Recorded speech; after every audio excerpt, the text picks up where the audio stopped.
OIWA and SOAR Championship Wrestling presents Friday, June 18th, SOAR Mania 2, as the undeniable rock stars and DJ Brown, as well as MLW superstars Alexander Hammerstone and Gino Medina in action. Also, the OIWA International Heavyweight Champion Dante Smiley takes on Austin Aries. This and much more at SOAR Mania 2, June 18th at 7:30.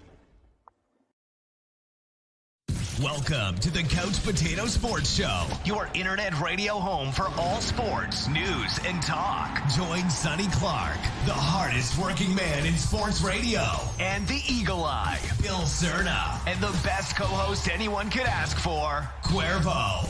We cover it all. NFL, NBA, MLB, NHL, as well as indoor football and high school sports. Now, it's time. Here's Sonny Clark.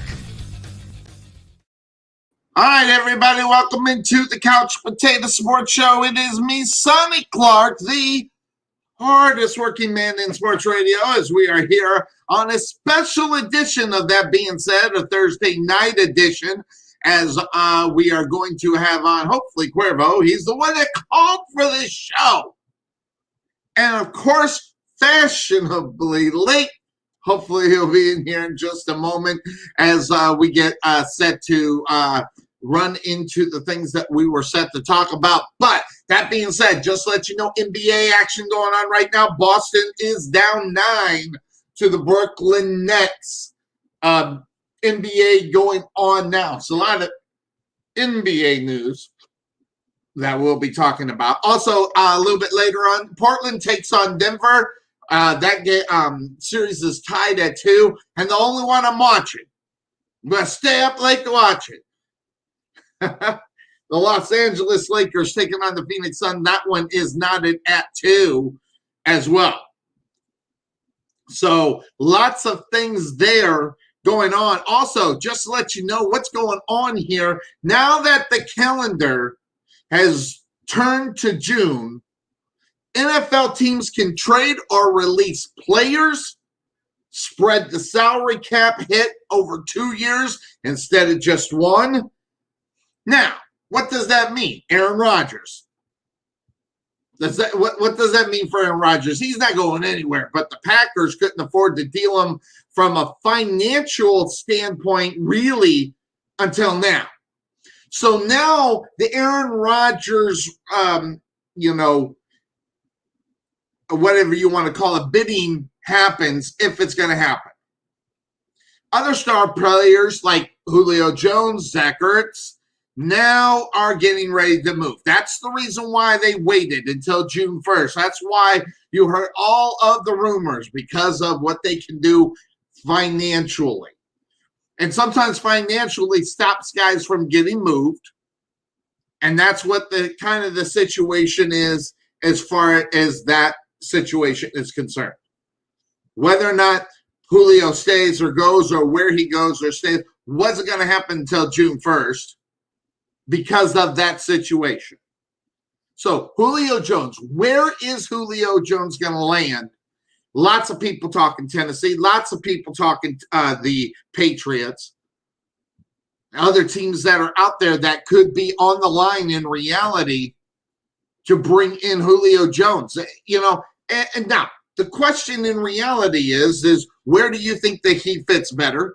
And then how much of it is he going to have to say about yay or nay? when it comes to trades, there's not usually much things they can do unless they have the no trade clause. And I don't know the actual contract setting of what Julio Jones has. But that's an interesting situation as far as where or what they are going to do. Now, starting at that, now that it's June 1st, the Bills have restructured their superstars wide receivers contract. They converted more than $11.7 million of Stephon Diggs' base salary into a signing bonus. And that's according to ESPN, and now free up $8 million in salary cap. So that's the kind of thing that can end up happening so you can do certain things. There's one example of that.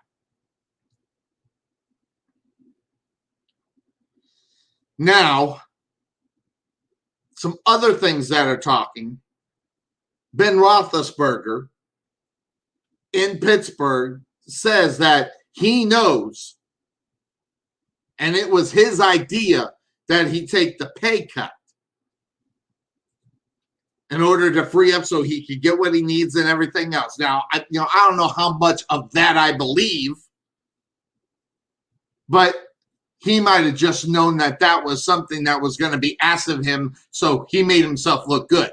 Now, I have no qualms against Ben Roethlisberger, but I don't like when he comes out and says that it was his idea to take a quote-unquote voluntary pay cut to ensure the return of the 18th, so he can ensure that he's back for his 18th season.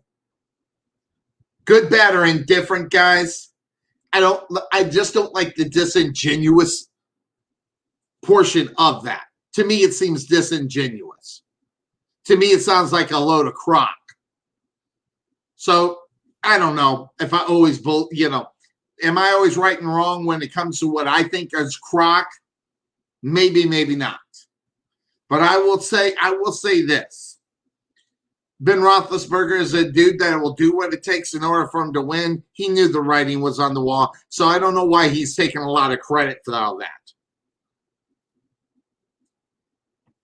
So the Tampa Bay Buccaneers head coach, that's Bruce Arians, by the way, former Arizona Cardinal head coach, said on Tuesday that he's unsure how much Brady will do in the Buccaneers minicamp, regardless mandatory or not.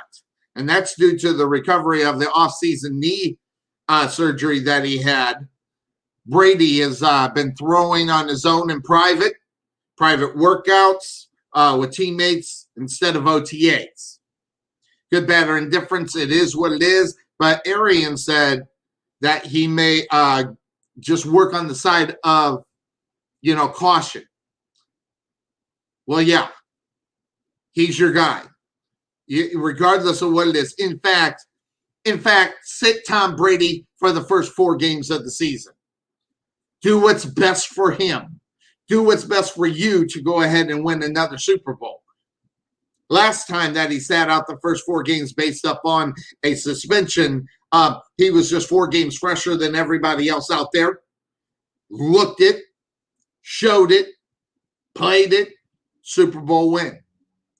That also being said, figuring out what you're going to do with your backup quarterback, I think I'd go ahead and I'd start him. Week number 1.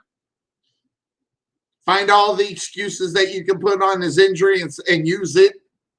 But Tom Brady needs to be starting this season like he needs a hole in the head. 43 years old, I think, at the time when he's going to start. I don't think that's a very bright thing for him to do. And never mind, they added 1 more game up onto the season. Instead of 16 games, now it's 17. I'm definitely keeping Tom Brady out for the first 4 games. Depending on how you do within that first 4 games, hell, I might even keep him out a little bit longer. But that will all depend on what and how someone feels Tom Brady is feeling at the time it's ready to go. Listen, that guy's not going to be in preseason games. So there's no need to run the risk. Now, speaking of the Patriots, the Texans have signed the former running back Rex Burkhardt from the Patriots. So the Texans trying to make up for a little bit as far as their deficiency at the running back position.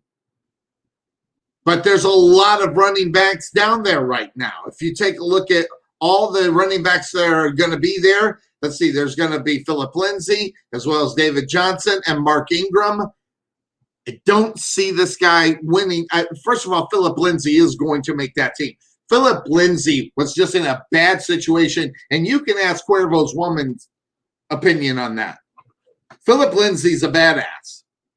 And not only that, he's such a badass. He wasn't even he was a free agent. The guy never was drafted.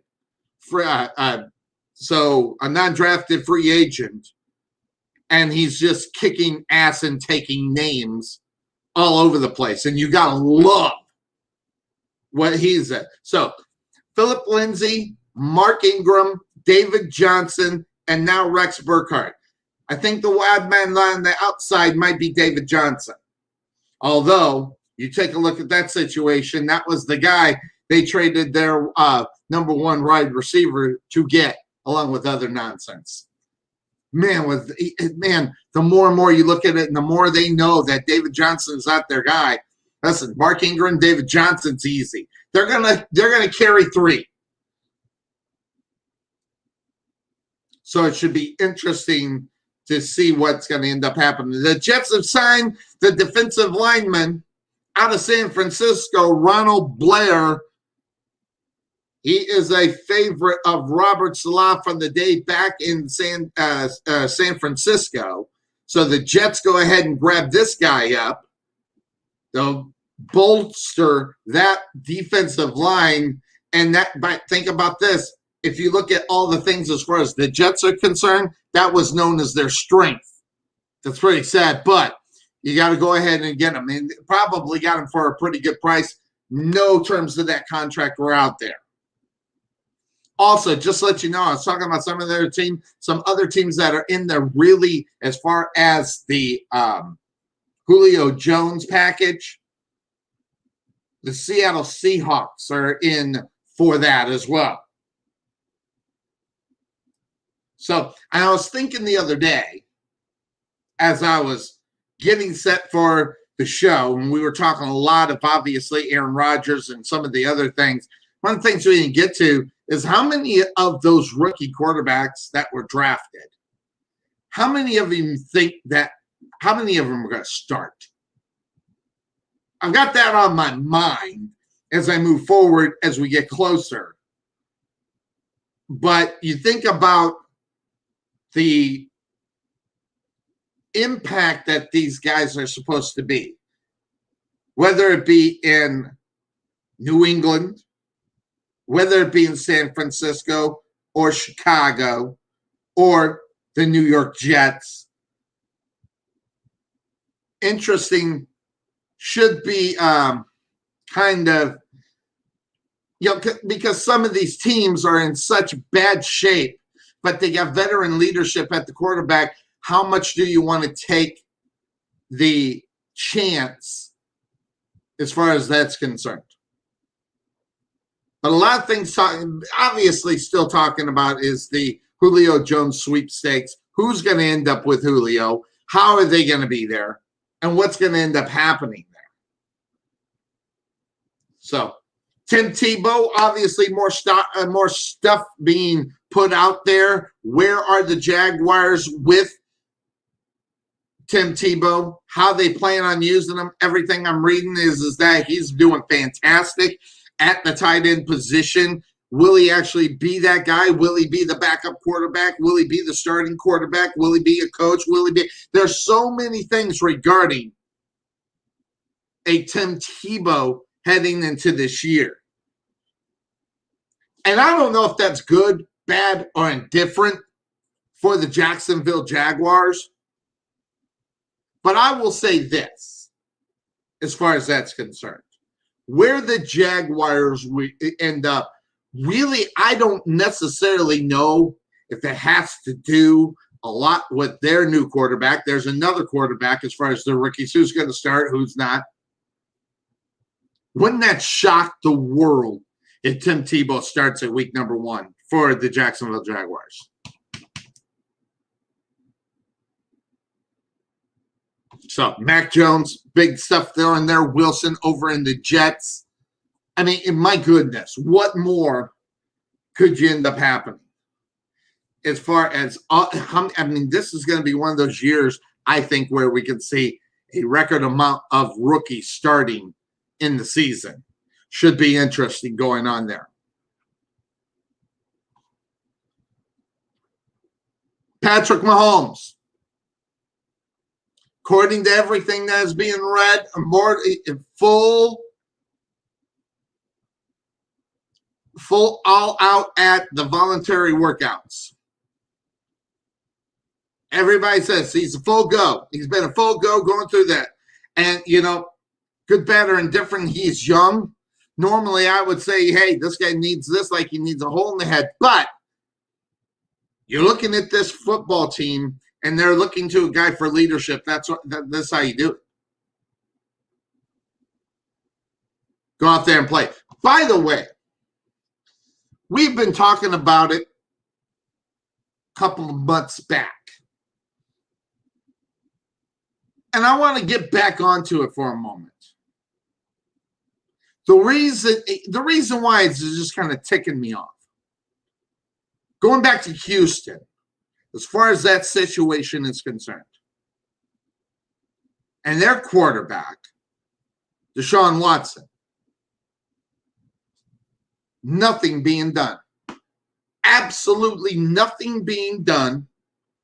And with no plans to make it look like there's going to be anything that's going to happen. And I don't get the commissioner. He's beginning to tick me off. One thing Roger Goodell is good at is bringing money to the NFL. I'm not going to sit here and argue that. And if you argue that, you'd be dumb. This guy has brought lots of money to the NFL. And say whatever you want about the COVID situation, I think as far as where they were, he handled it as good as he could. But as far as Deshaun Watson is concerned, I don't get why this guy has not been moved on yet. I don't get why this guy's not on the commissioner's list. Everything regarding Deshaun Watson, none of it's been settled. Nobody is saying anything. Why is that? Why do you think that is?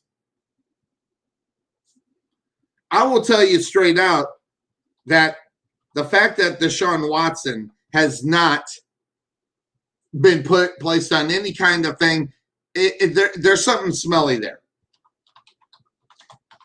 And what I'm doing is I'm looking to see what's going on. Give me a second. I'm seeing if he's been thrown on there. I'm not showing anything. And no new news about him being put on the commissioner's list. Now, we brought this back up in April. It's about mid-April that we started talking about this and what's going on with Deshaun Watson. The fact that he has not been put on this list, there's something doesn't smell right. Now, the NFL did this. What they did is to come up with an idea that would be kind of a concept of a paid leave of absence for controversial players for off-the-field situations. Okay? Also, on whether or not how they will handle during the season, why or why not a player should not be on the football field. I mean, if you go back to it, okay? In 2019, Tyreek Hill voluntarily stayed away from off-season program while in investigation of something that occurred regarding an injury suffered by his son. I don't know if you remember that, but Tyreek was cleared and he returned to training camp.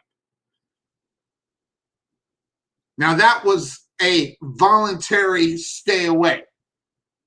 He was not put on an exempt list, but there have been guys that have been. Fewer than 7 years after the NFL first adopted this kind of idea on handling the things that happen off the field, whether it be a criminal conviction, civil verdict, or some other disposition that puts the league in a situation that they can't ignore it. They came up with the commissioner's list, and yet everything I just mentioned right there falls right into Deshaun Watson. Whether it's going to be a criminal conviction, criminal investigation, civil verdict, civil investigation, or some other thing, that the whole idea about what's going on with Deshaun Watson, you have to take this seriously.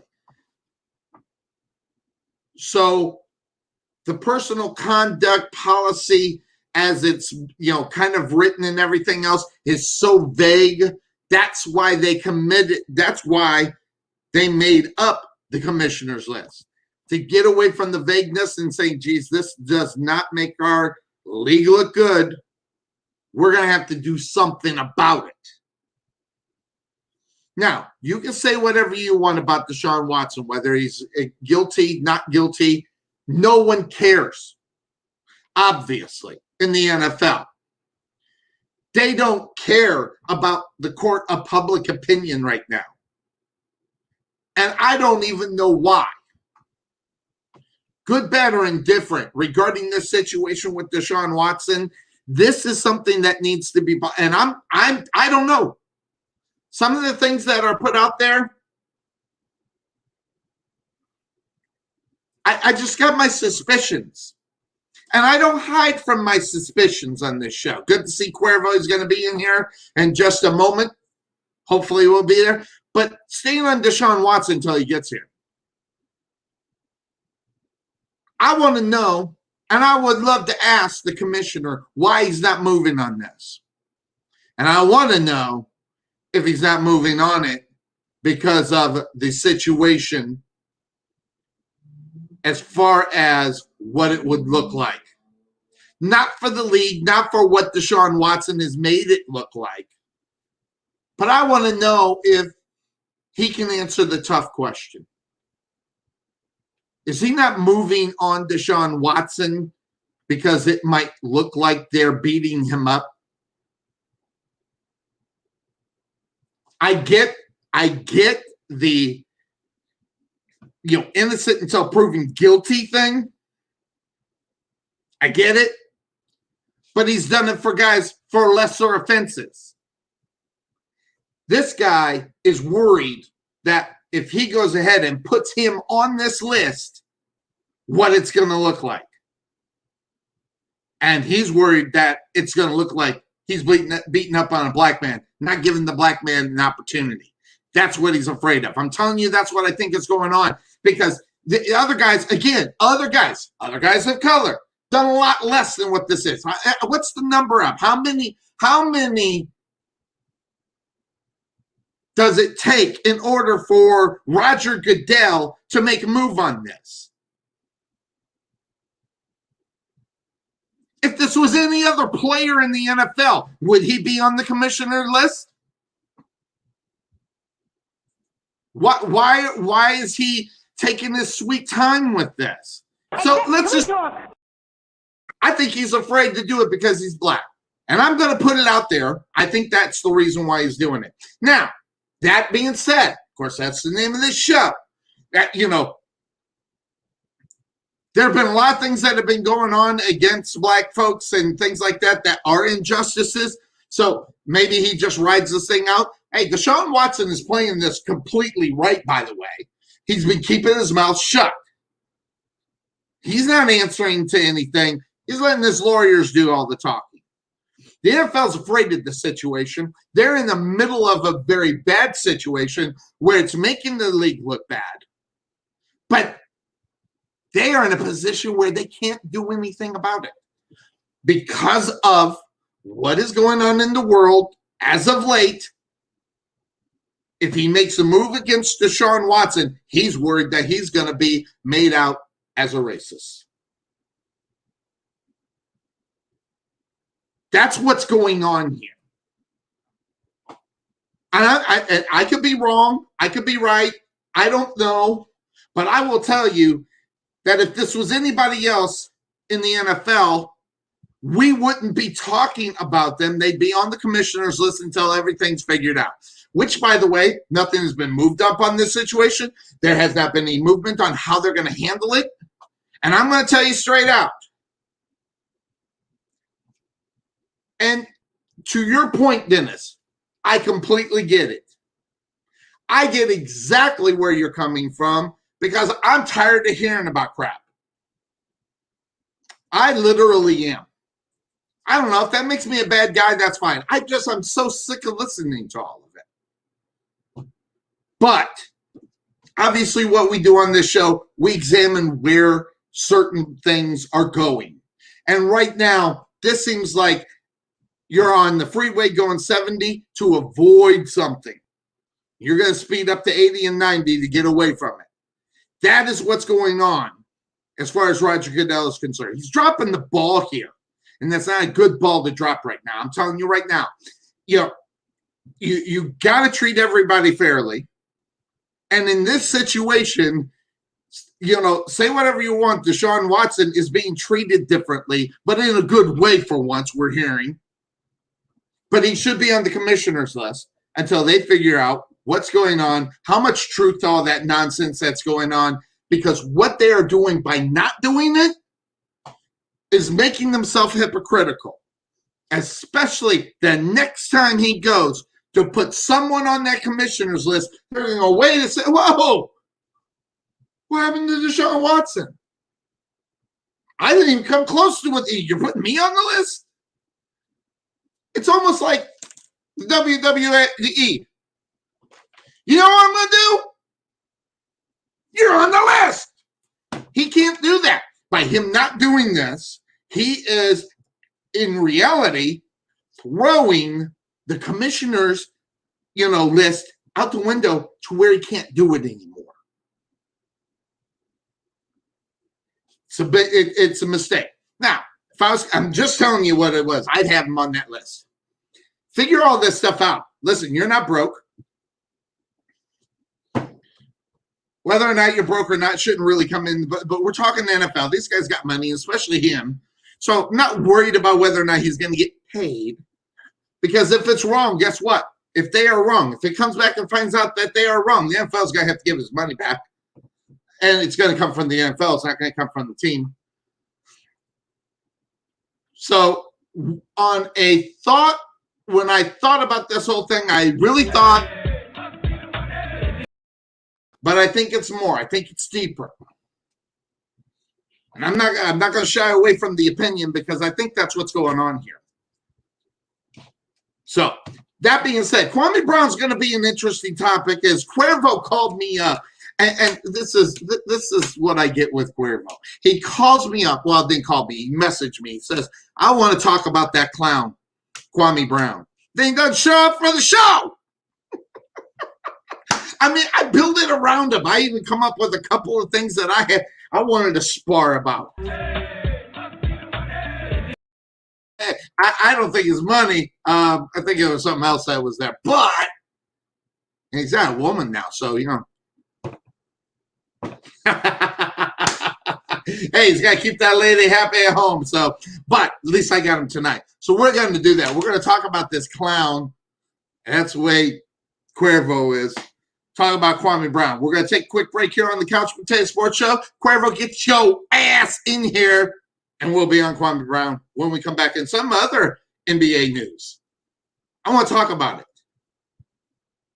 probably going to get beat up for my opinion about it. But I want to talk about what's happening in the NBA and what's being talked about. We'll be back here on the Couch Potato Sports Show, and that being This is Sonny Clark, radio voice of your Rowlett Eagles, letting you know about RowlettFood.com. Do you want to have dinner delivered but you don't want to use Uber Eats? Contact someone locally that can do the same thing at a better price and faster. All you have to do is pick a restaurant on the list at the website, tell us what you'd like to order, then check out, and you'll have your food within 25 to 45 minutes, depending on distance. Check out RowlettFoods.com for your next meal at Raising Cane's, Golden Pot, Ponchos and Lefty, and more. Give us a call at 972-408-8002 or check us out on the web at RowlettFood.com. This is Sonny Clark, radio voice of your Rowlett Eagles, letting you know about Landon Huey and 19 Ministries. One of the things we want to do is we have this idea, the name that's kind of sticking right now is Rowlett Revival. And we know that there are a lot of hurting and broken people across the city. Out of a population of 60,000, there's close to 40,000 that aren't saved. And we want to do like a Wednesday, Thursday, and Friday where we'll bring in a guest speaker, and he's just going to share the love of Christ, and we want to connect people in the city up with churches, and where they can find a healthy church family and find people that believe in them and find a God that loves them. Jesus came for a broken world, and man, he loves and cares for everybody in the city. And so we're excited about that. We're working through details right now, but our vision is to see God's going to reach a lot of people. So make sure you contact Landon Huey at 19 Ministries at 972-835-8665 or check them out on the web at 19ministries.org or uniterowlett.org. This is Sonny Clark, radio voice of your Rowlett Eagles, asking, are you looking for a new home? Want to know what your house could sell for in today's market? Then you need to contact Realtor Jeremy Morgan with Ray Hubbard Real Estate Group at Keller Williams Rockwall. Whether you're buying, selling, leasing, or investing, he can help you get where you need to be. Visit RayHubbardRealEstateGroup.com or make an appointment today by calling 214-236-2914. That's 214-236-2914. Jeremy Morgan with Ray Hubbard Real Estate Group, Keller Williams Rockwall. Find out how Merchant Masters, DFW, specializing in small business companies, can help you save money and protect your customers' information with our credit card processing and point-of-sale systems. In 95% of our cases, our services save our clients money. So, what makes Merchant Masters DFW different from all the others?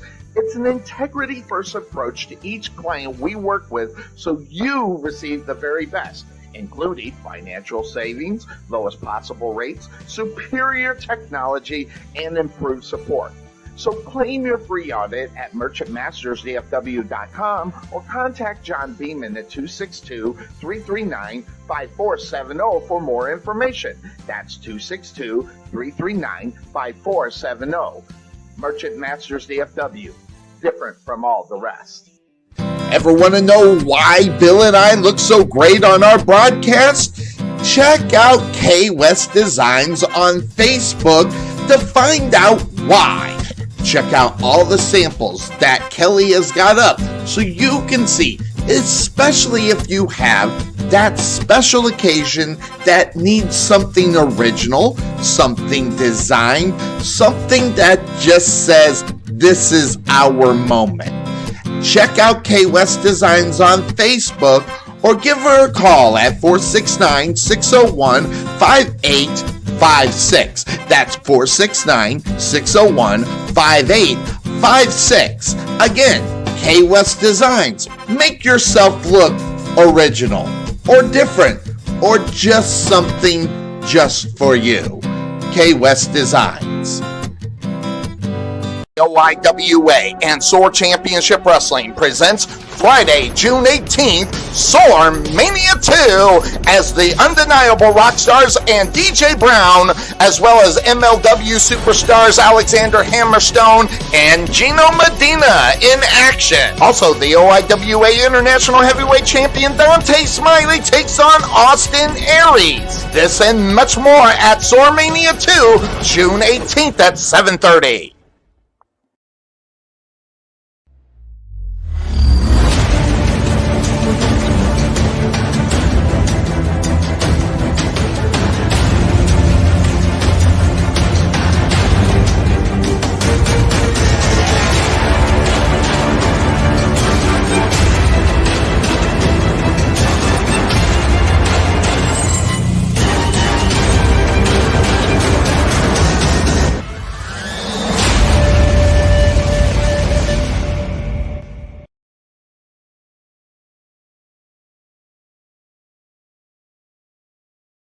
working man in sports radio, as we are here back on a special edition of That Being Said, as Cuervo gave me the message earlier today, said, let's do a show. I'm like, yeah, let's do a show.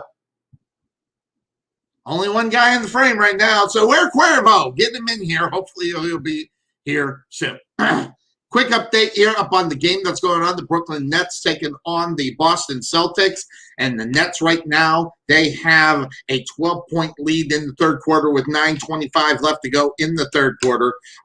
So in reality, if you take a look at it, Brooklyn's second in the Atlantic, and Boston was fourth. So it's kind of like the same situation as you're looking at the Suns, based upon the Suns were in second and the Lakers were fourth in their respective division. So watch out for that one. 12-point lead right now for the Brooklyn Nets. As this one here is not the series right now is Brooklyn leads 3-1. They could put this one away, and they just may do that, as James Harden right now scored 21 points here, and we barely even got into the third quarter of this game. He also leads in rebounds for the Nets, and also in assists. He's got 9 assists. So it's the James Harden show right now for the Brooklyn Nets. On the other side, Jason Tatum, he has 11 points in the game. He's also got 6 rebounds and 2 assists. Leading rebounder for Boston is Tristan Thompson. He has 6. He's got 4 points and 1 assist. And then Peyton Pritchard, he's got 4 assists out there, 3 points and 3 boards right now going on with that whole situation. So watch out for this one. This one will probably get wrapped up right now. I think the Celtics are pretty much out of pretty much out of anything as far as their hopes and dreams to move on. The Nets, let's just be honest, guys. That team was put together to go to win a championship. And interestingly enough, everybody's talking about the Lakers as far as where they are. And right now, they are in a battle right now with the Phoenix Suns. And I'm going to tell you straight out, this is the only games I've watched this year. Okay, 4 games I've watched this year. All of them is all in hopes that we see LeBron James go down in the first round. It would make my day. That game happens and starts after the Portland and Denver game. That series is now at 2. But as far as the Lakers and Suns are concerned, what I'm digging about this whole thing in reality is that, I don't know, Davis might be out for this game. I have not gotten any news up on that situation, but right now, Anthony Davis with 21 points leading the Lakers in this series.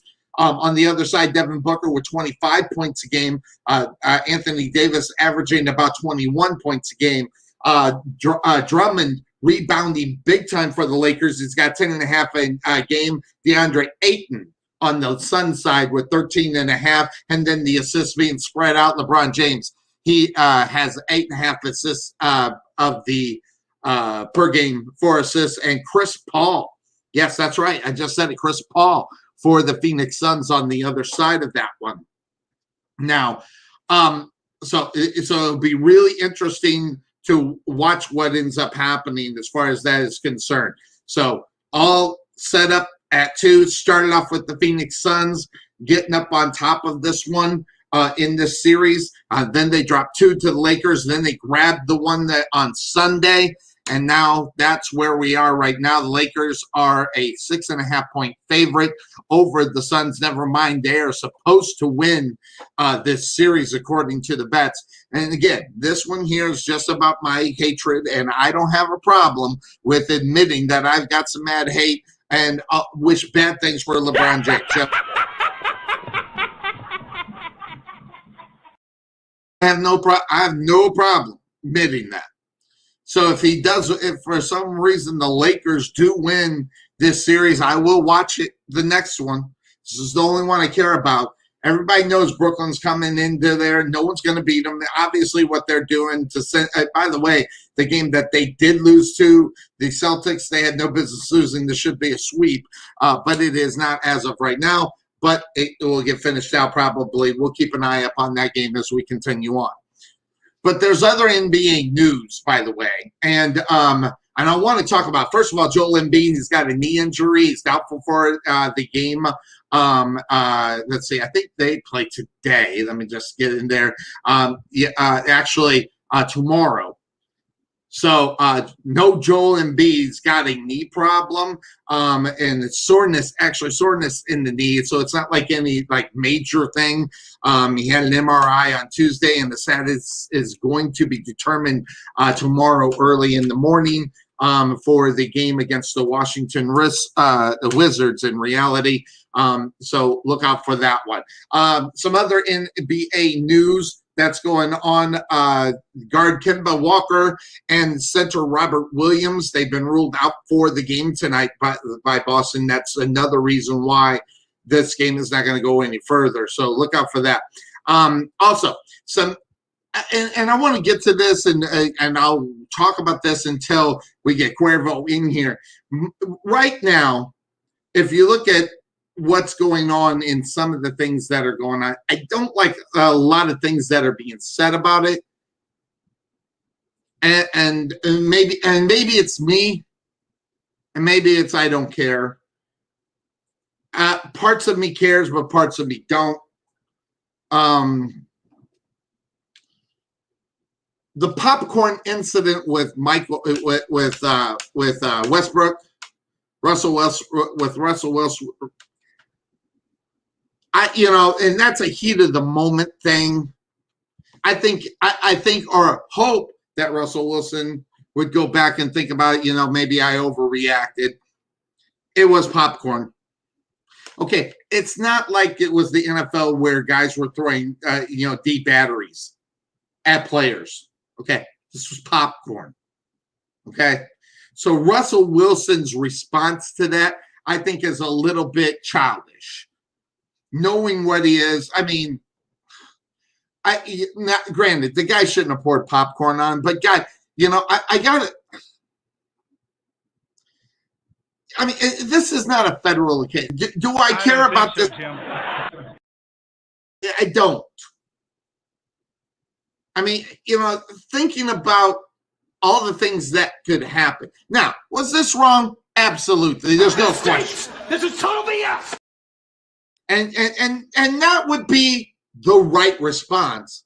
But Russell Westbrook wanting to go up into the stands because he had popcorn dropped down his head.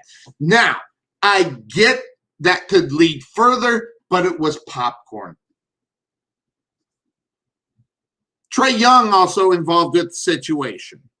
Now, Trae Young was cursed, in both games. The spitting incident, that is a lack. And I'm not saying that.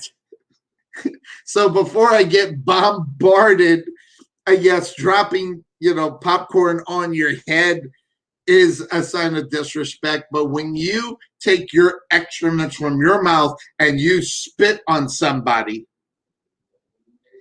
we are living in a different day and age. There's COVID. There's a lot of things we don't necessarily still know about it. We'll just go with the CDC. We'll never know what ends up happening or where it will end up going. Hopefully it won't go out anymore. But, right now, someone's spitting on someone. You just say that out loud. It sounds as stupid as it is. Now, granted, dropping popcorn on someone's head, I just don't see that as a criminal offense and or Russell Westbrook, losing his mind in reality. Again, this is total BS. I get it. But the spitting incident is way too much. Now, guys have been saying that they feel like they're animals in zoos. And listen, this is not the first time that we have had this go on. Westbrook having popcorn dumped on his head as he walked to the locker room after getting injured. I get where the initial reaction is I'm going to kick that guy's ass. And I'm telling you right now, Russell Westbrook overreacted. The fan, you got to be smarter than that. And yes, but, as far as that stuff is concerned, It is huge. By the way, in that game where he got hurt, he damn near got a triple-double, and he didn't even finish that game. That guy's a triple-double machine. So the Knicks and the 76ers have banned those fans that did what they did. But the one that bothers me more is the spitting incident, especially now. And I get it.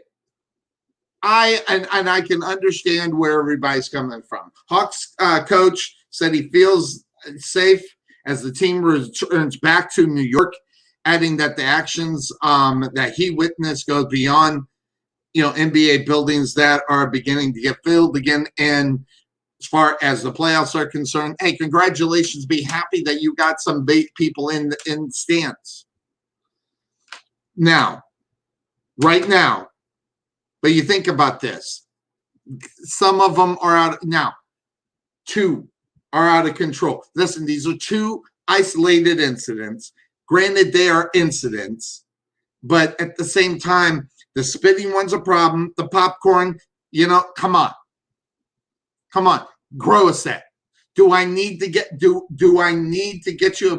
a prescription for Grow a set? I mean, really, it's really kind of pathetic if you think about it. I don't even know why this is even a situation. But, we live in a day that I get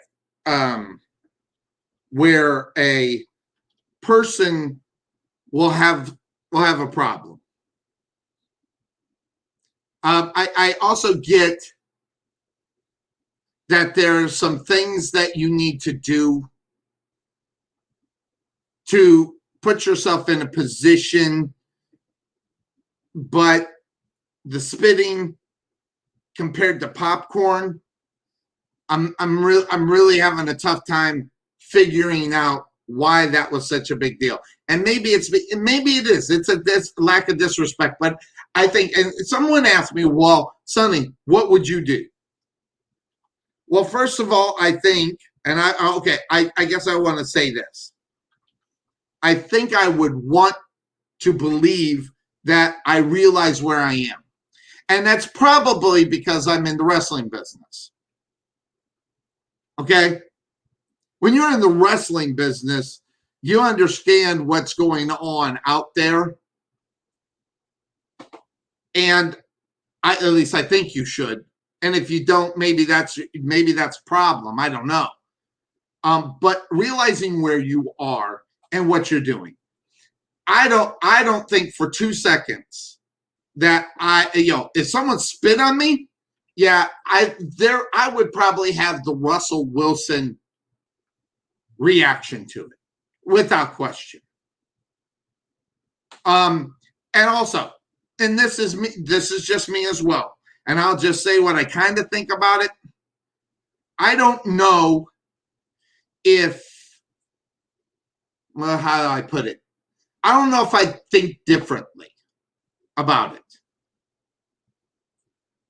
The only thing I can think of, and the only thing I do think of when I think about things like this, because, again, guys, this is not the first time we've seen this happen.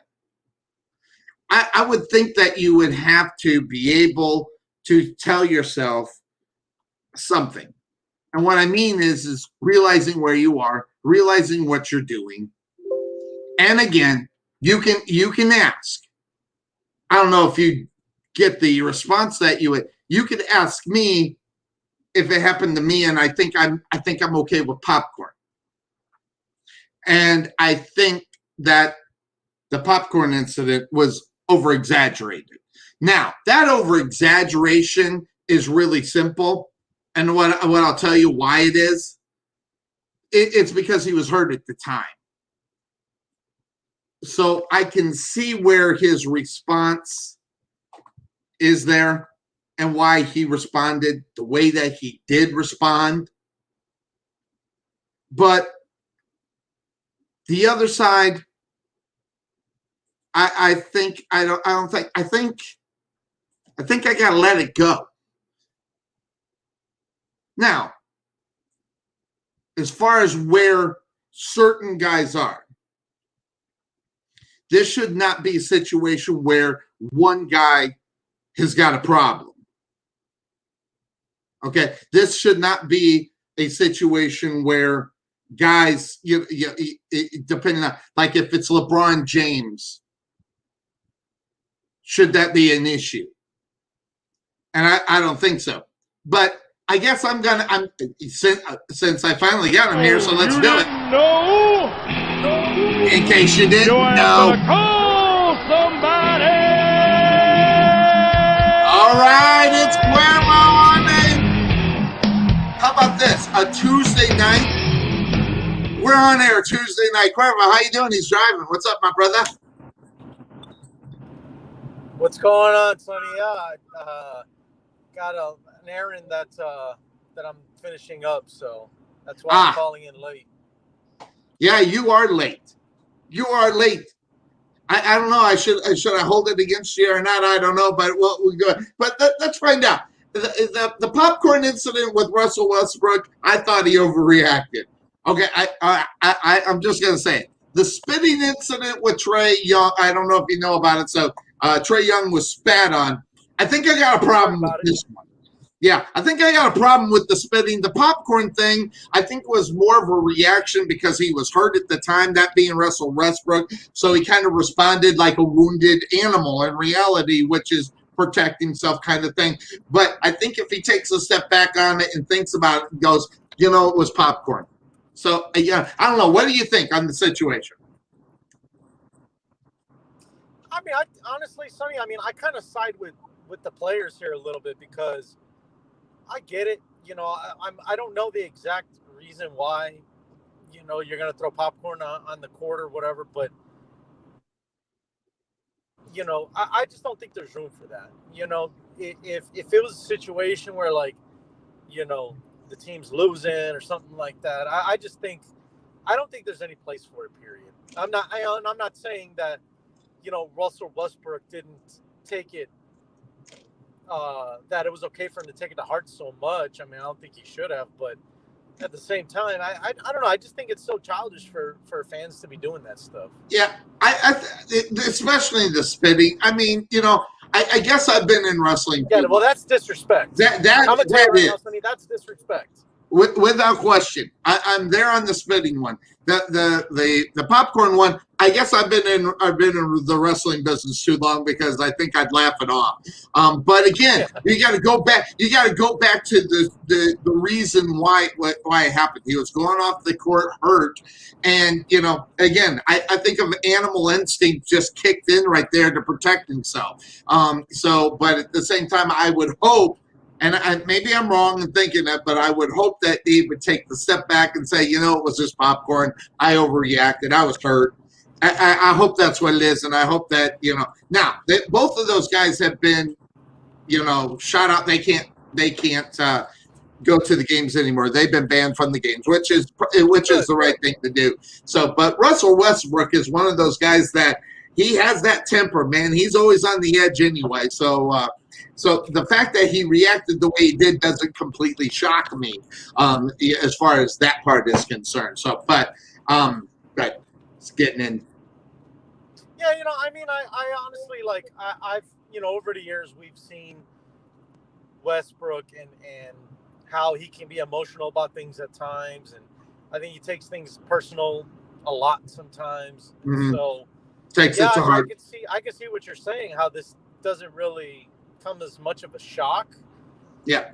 It's just kind of like you would think by now Russell Westbrook would have changed a little bit, kind of adjusted his way of handling these situations, but it doesn't seem like that's the case. But to be, in all fairness to him, no one really expects anything to be dumped on their head as they're walking off the court either. So I get it. I think their comparison that they're being treated like animals and stuff, that might be a stretch for me. I get what they're talking about, but that's one of those things where you got to just take a look at the level. Because if you go back into the day, I guess this is what happens. That's why I got the young school and I'm the old school. I remember D batteries being thrown at NFL players. Okay, so The spitting is disrespectful, but I'm pretty sure those football players wouldn't have mind had popcorn thrown on them more so than D batteries, So, more in the fact that I look at the popcorn didn't hurt anything except for the fact that and it is obvious. I mean, he was in an arena that wasn't his, because that wouldn't have happened at a home court. So it is what it is, and that's the kind of thing I think you got to suck it up and go with. So. But that being said, Cuervo, that's the name of this fine program on a Tuesday night. You sent me a message the other day. You sent me a message, and I normally, and again, guys, we don't normally do the talking back and forth. Normally, Cuervo and I, we just show up, we go, we do the show. And we do it off the top of our head. Am I right in that something, describing that, Cuervo? Yeah. We hardly ever preview, or we hardly ever pre-rehearse what we're going to talk about. We're not ESPN, we're not those other stations. So mainly because we don't have a lot of time to go looking up all that crap. Exactly. So now if I had all the time in the world and I got paid to actually do it, I would go out and I'd do all the research. Now, that being said, of course, when you asked for this subject to be brought up, I did do some homework because I didn't necessarily know about what was going on. So back up. I'm going to give you the floor. Talk a little bit about this situation with one Kwame Brown. Yeah, so it just kind of sparked a lot of interest in me because, this is a name that you haven't heard from in quite some time. Yes. And it kind of made you wonder, like, okay, why is he all of a sudden in the news so much? And so I started peeling the onion, as people would say. And first of all, I didn't know that his career even lasted until 2013. Right. That's when he played. He played until 2013. I thought, his career had ended before that. So long before. I'm one with you. Surprise to me. But I'm like, why is he calling all these people out and pretty much throwing a lot of shade at a lot of different former players and reporters and even the GOAT himself, this guy right here. Yeah. Right there. Like, why is he going after all these people? And it turns out that, somebody said something about little Kwame, and he got very upset. So what it really started. All right. So for those who don't know, Showtime, if you have Showtime on your cable network or however you can get access to Showtime, they have a segment. It's Matt Barnes, former LA Laker, Clipper, he used to play in the NBA, and Steven Jackson, who also played in the NBA. So those two guys do a show together. It's called All the Smoke. All right. It's on Showtime. And I don't know if it's weekly or how often they do the show, but they get some exclusive people on that show, and they just sit down. It's like sit down on the couch. It's like just interview. It's just you're just having a conversation. Right. And the first one that started to spark it was Jeannie Buss, who is obviously the daughter of the late Jerry Buss. Right. Dr. Buss. And they were talking about the trades that went down with Pau Gasol when they got Pau Gasol back in, the Lakers run in the late 2000s when they acquired Pau Gasol from, I think it was Memphis. At the time, it was Memphis, yes. Yeah, I think that's what was said. And Jeannie made the mention, that Kwame Brown was also in that trade. And, of course, Matt Barnes and Steven Jackson are like, oh, yeah, it was just one guy that you guys traded for, kind of like saying that Kwame Brown was nothing. Okay, that's a shot at him professionally. Then the next time was when they had Gilbert Arenas on the show. Yes. If you remember Gilbert Arenas, who Yes. Agent Zero, as he used to be called. Mm-hmm. Now, I listened to that segment with Gilbert Arenas a few times, Sonny. Okay. And at no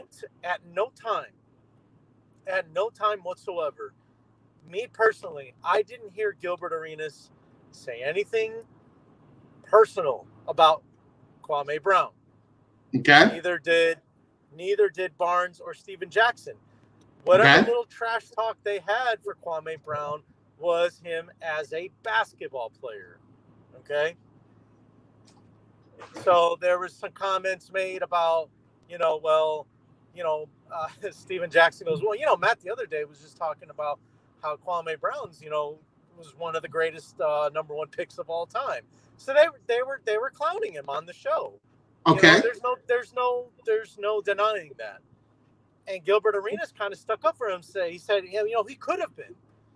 He didn't get personal about it. He was just like, he could have been, but it was just more that it was more show than it was anything when it came to Kwame Brown. He looked the part, but he couldn't play the part. That's basically what Gilbert Arenas said. Okay. And I'm like, okay, and I'm still waiting for when they get personal about Kwame Brown. Sonny, it never happened. All right. Point is, nothing personal about Kwame Brown was ever said about him, except that he was going through some things, during a couple of years that the Wizards were in the playoffs, and that's why he was having a hard time. He actually performed better on the road than he did at home games. Yes. Because he got booed so much. Okay? If we go back and we look it up, I'm sure it's 100% true. Okay? So whatever things that were said about Kwame Brown were, number one, it was 100% true, and number two, nothing was ever personal. So then Kwame Brown decides he wants to take it personal, and he starts getting personal with these guys, talking about Matt Barnes and how Derek Fisher stole his wife from him, and Gilbert Arenas about the gun charge that he had, and all this other stuff about Steven Jackson. He's a fake gangster and all this.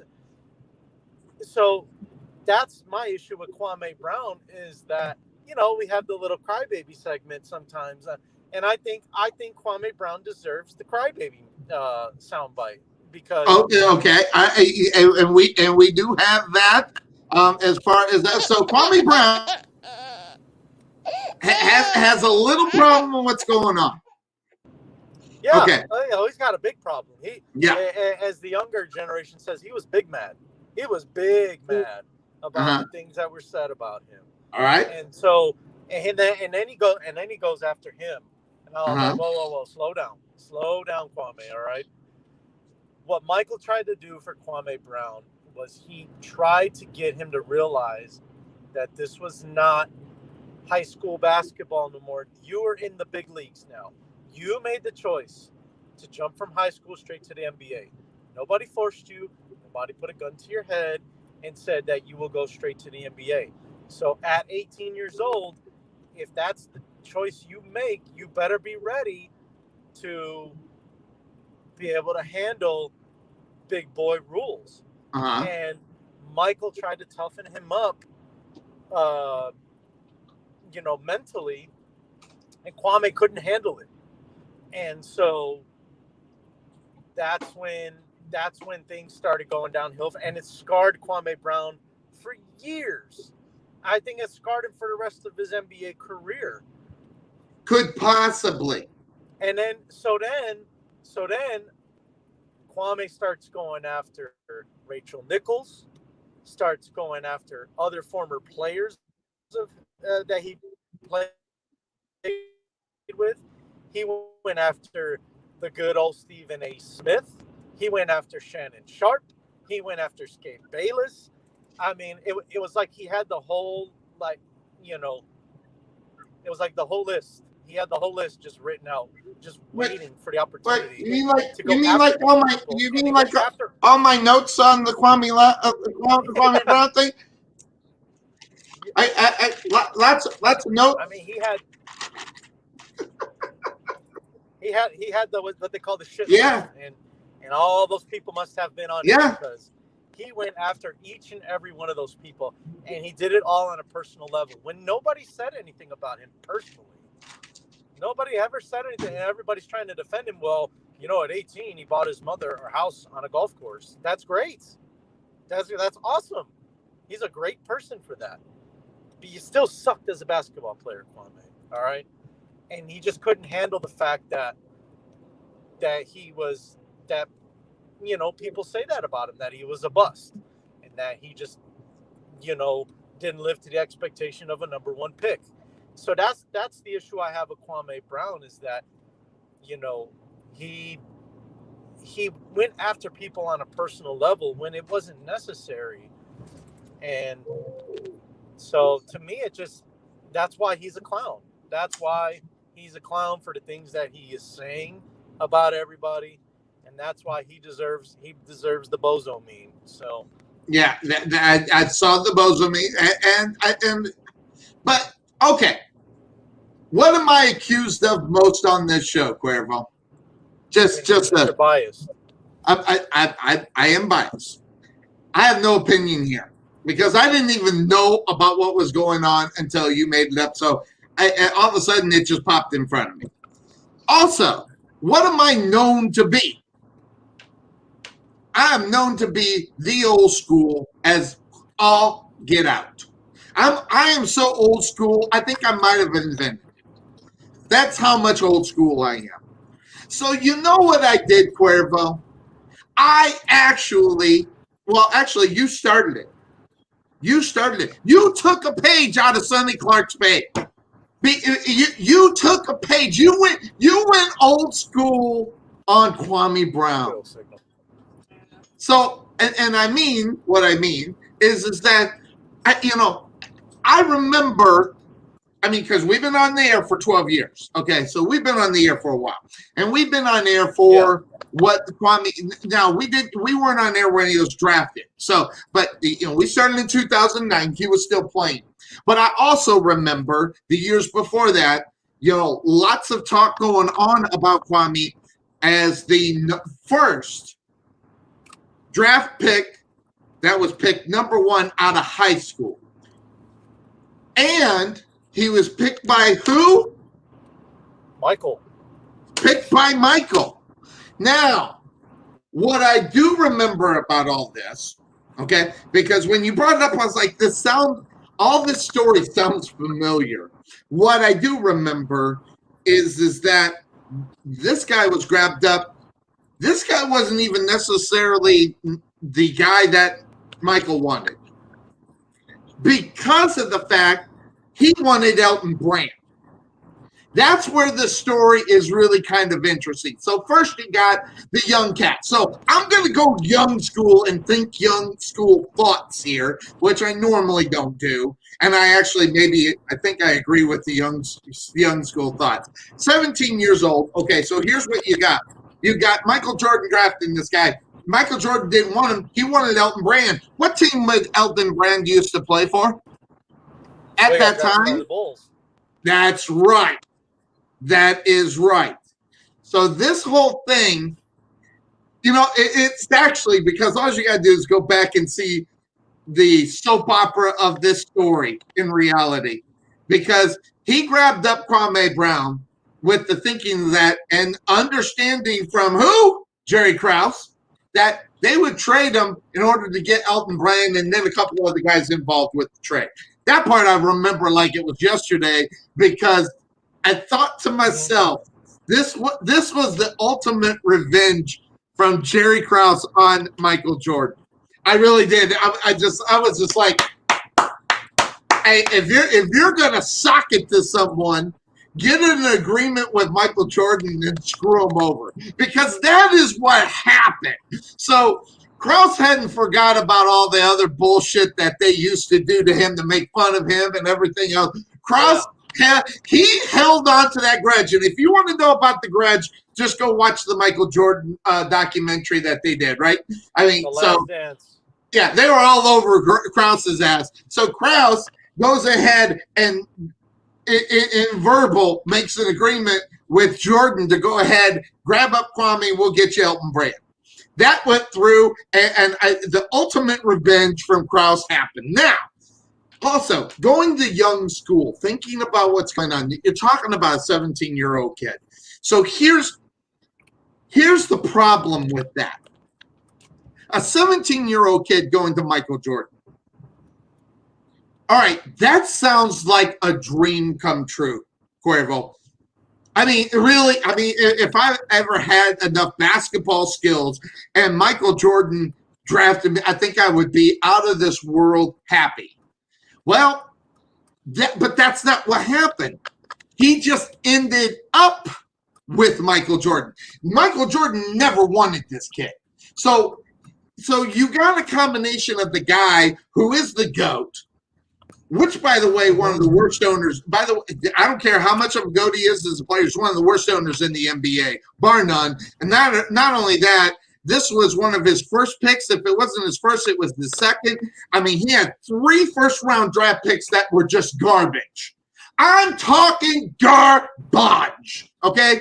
And in fact, if you remember correctly, Charles Barkley called him up and said, terrible. Crazy knuckleheaded terrible.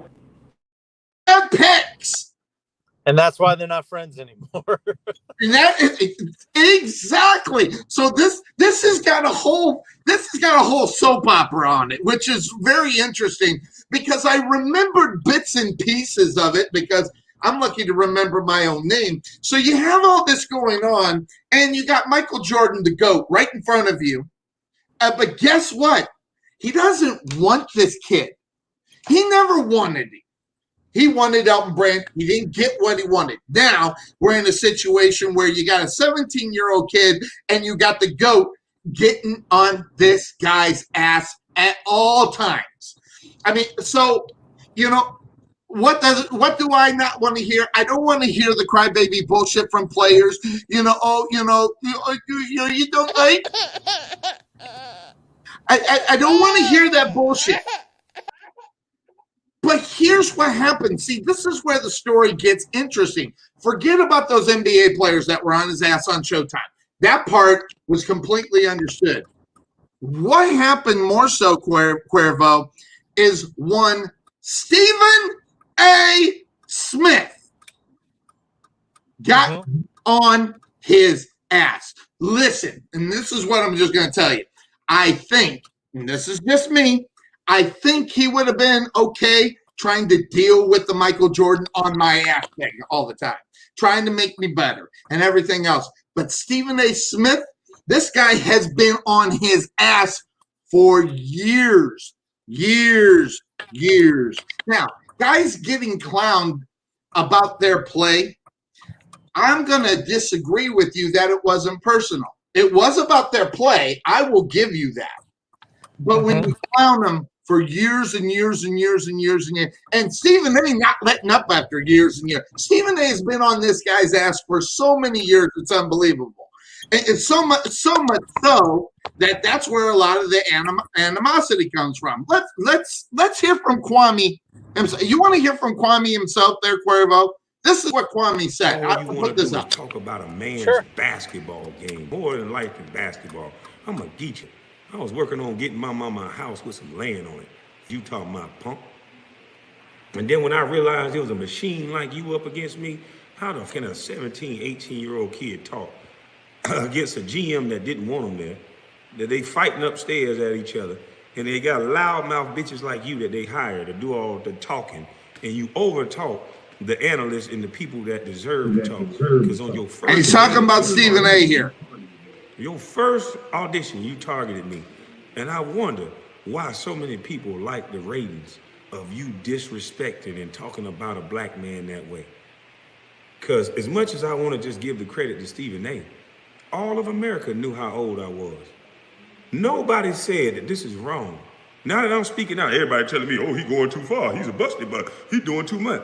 You didn't think that was going too far? To turn a young teenager's gift into a curse? You don't think it was going too far? That every time I go on TV or do anything, you saying busted, busted, bust? When I'm trying to create marketing deals, when I'm trying to get revenue outside of the court, and they hear the way you talk about me, and you still think you ain't doxing black men? Us black men that's on these YouTubes, we about to start controlling the media. That's what you're afraid of, ain't it? Because you don't deserve the right to talk, Stephen A. How can somebody who did not play the game can create a name that move around the world so monumental like Bus? Cuervo, his points are great, by the way. I just wanted to put that out there. They're kind of whiny, bitchy points, but they are good points, just to let you know. While he's, and Stephen A's been on this kid's ass ever since he was drafted. Leave it over there right here. Now, but more of the big question is where's Kwame after 16 years? By the way, just to let you know, guy's made $63 million in his career. First of all, congratulations. That's it. So, and I don't consider the guy a bust. I consider a guy not being able to live up to his potential, Cuervo. Absolutely. But I think Kwame Brown's got a point. I think Stephen A's been on his ass for years, affecting him outside of the NBA. And I can see how he thinks it's personal, because he is absolutely right, just to let you know. His audition tape to ESPN was about Kwame Brown. And it wasn't just, a look at Kwame Brown's career. It was a sack. I call it a sack. When a guy gets just smashed, like we'll tear into Frank Gore. Just like Sonny Clark tearing into Frank Gore.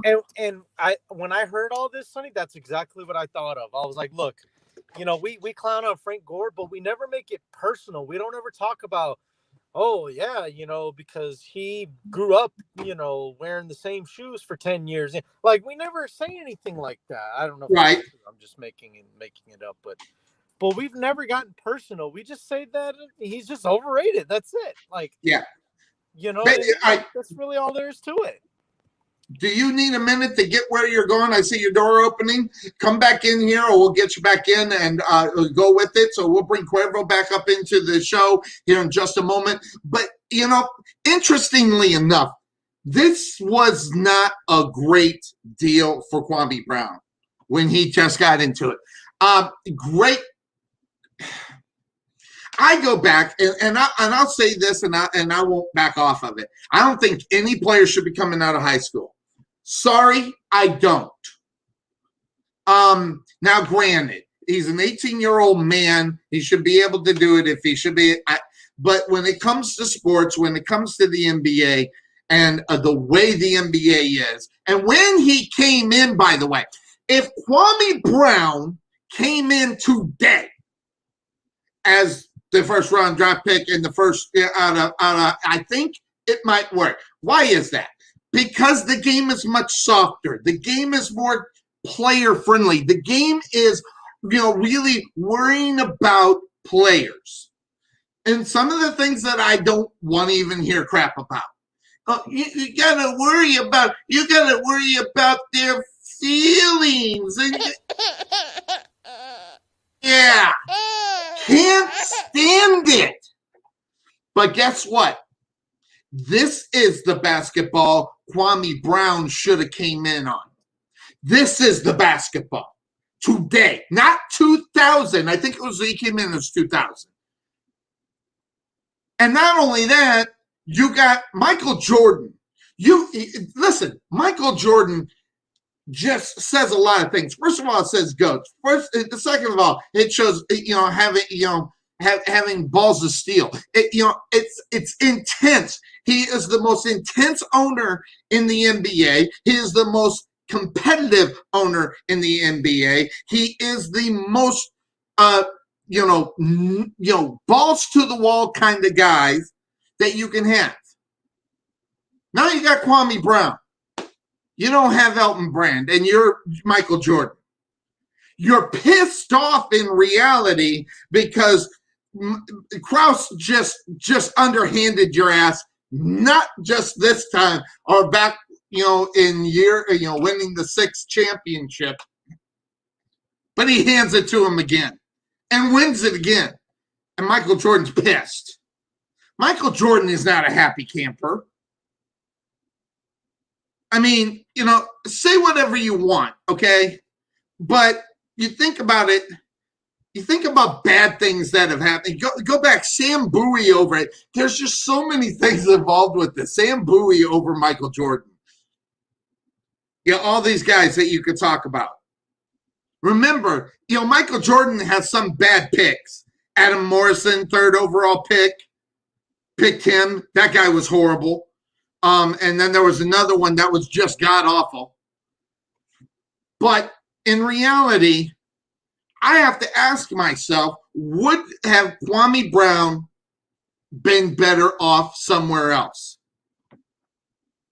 And I'm going to say yes, and I'm going to tell you the reason why. Because it wasn't just Michael Jordan. It was Stephen A. Smith. And remember, he was on his ass, but remember the relationship between Michael Jordan and Stephen A. This guy's getting ganged up on. I'm sorry. I'll put it out there. And yes, I know. I know. Yes, I know. But we're talking, the difference is we're talking a 17-year-old kid.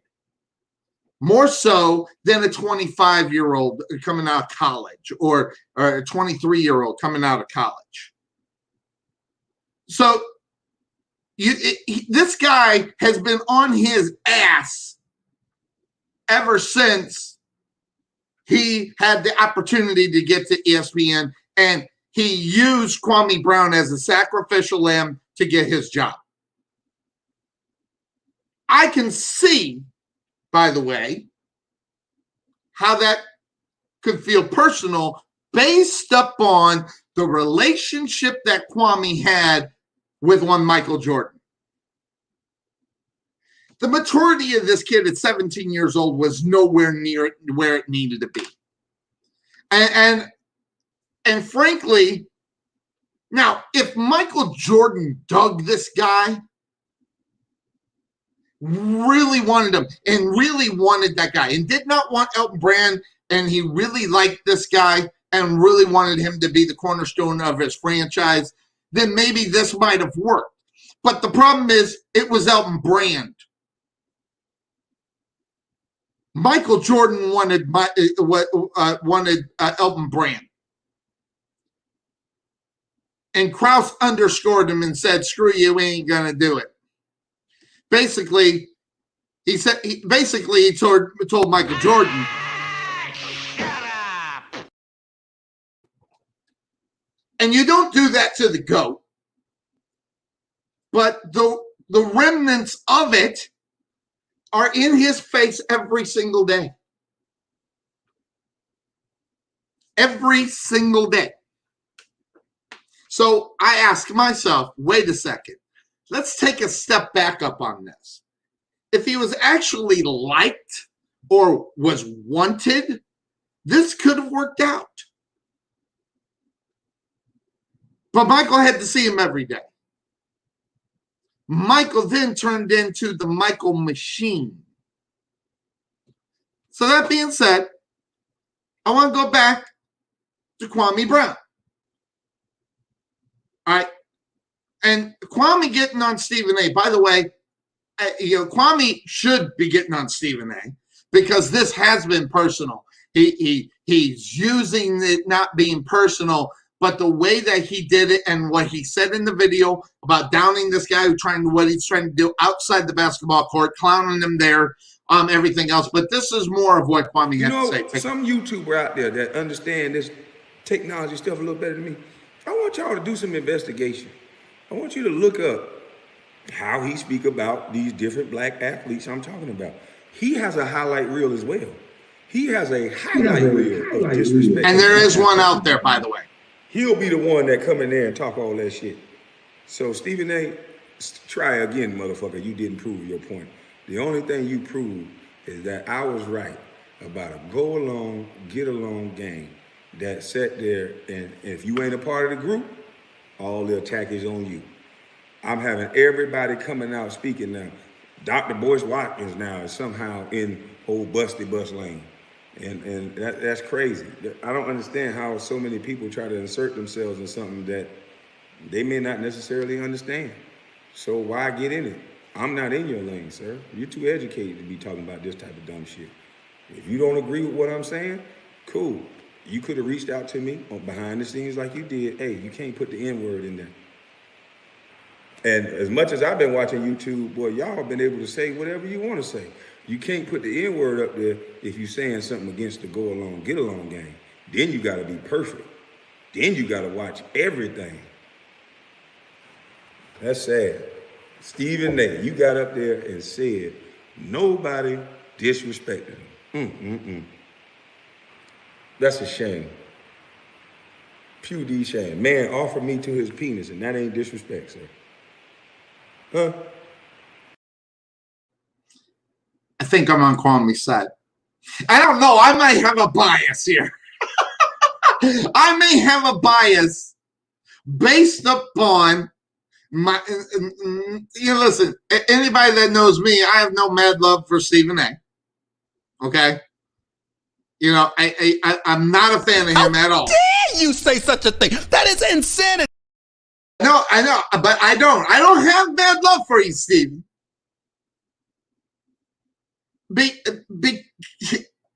And I'm holding off on what I'm trying to say here until Cuervo gets back in here.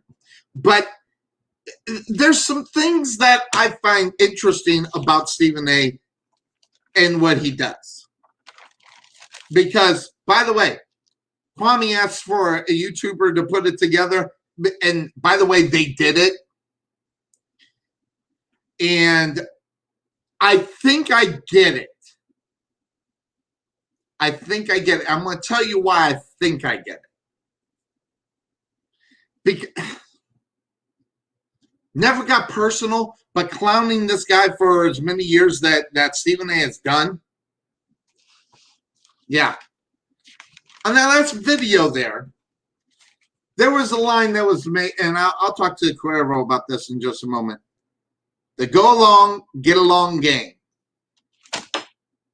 Now, I'm going to tell you, there's some roots to what he's saying there. Because if you weren't part of Jordan, if you weren't part of LeBron, you're not part of, the guys that were going along and were, being the guy, obviously. And if you were on the outside of the go along, get along gang, then yes, I think there is a place here. And the way they clown, the way they talk and everything else, how that affects them is interesting, Cuervo. The line in the video, I don't know if you saw the second one that I put up with Kwame, the go along, get along group or gang, not group, gang. And I think the word gang is used there for a very good reason, because he seems that, let's just be honest, and I hate it, but I'll say it, but this guy's been bullied through his whole NBA career, and he is bullied after he walks away from the basketball. In other words, what do all guys say? You can't keep my name out of your mouth. And that's what's going on. So how it's not personal, yes, what they're talking about is their game, but if you keep going on about it, that's when the disrespect comes, and that's when where it's perceived as being personal, and that's where Kwame's coming from because of the go along, get along gang.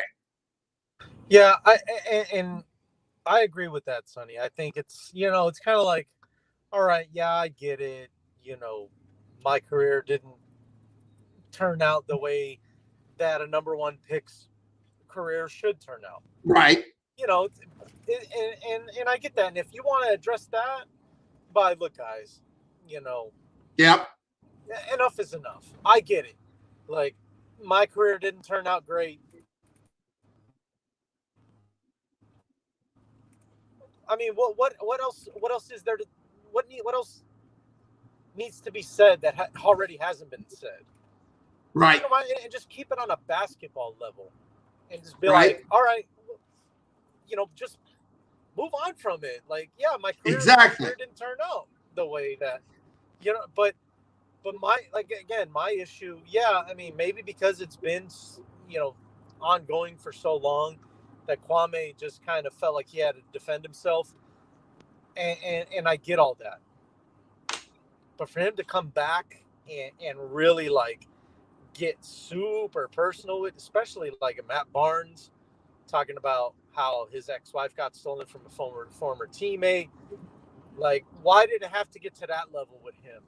In other words, he got dirty. He opened up the closet of the dirty laundry. Yeah, and so maybe that's how he felt. People are just going to stop talking about him now. Mm-hmm. But I guarantee Kwame is probably thinking to himself, like, okay, maybe I should not have taken it there. Maybe I should not have taken it that far. Maybe you could have clowned him back on his shortfalls as a player. You know what I mean? Right. If you want to get back at people, get back at. I mean, Matt Barnes, I don't think he's going to the Hall of Fame anytime soon, Sonny. The NBA Hall of Fame. I agree. Absolutely. I don't think Steven Jackson's going to the Hall of Fame either. So, you know, he could have. I mean, he could have found ways to get back at them.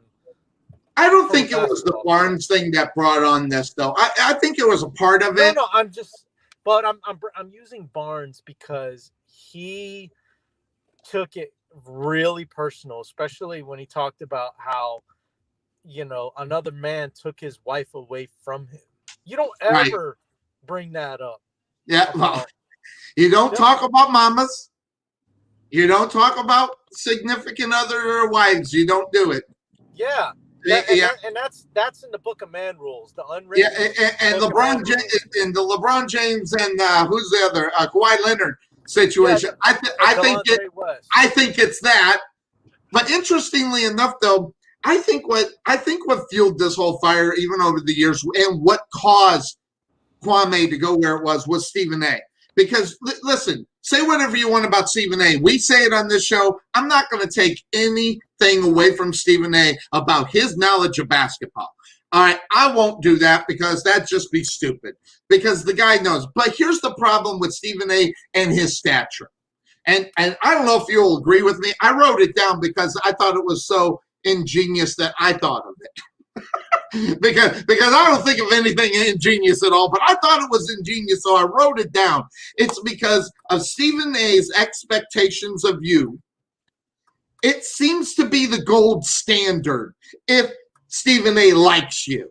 And if you don't, and if he don't like you, you're going to be Kwame Brown, or even to a point where it's going to be out of there. So when I looked at that and I thought about that to myself, you know, Stephen A., you know, that guy wields a lot of power. And that guy's opinion means a lot to a lot of people, and it means everything to ESPN.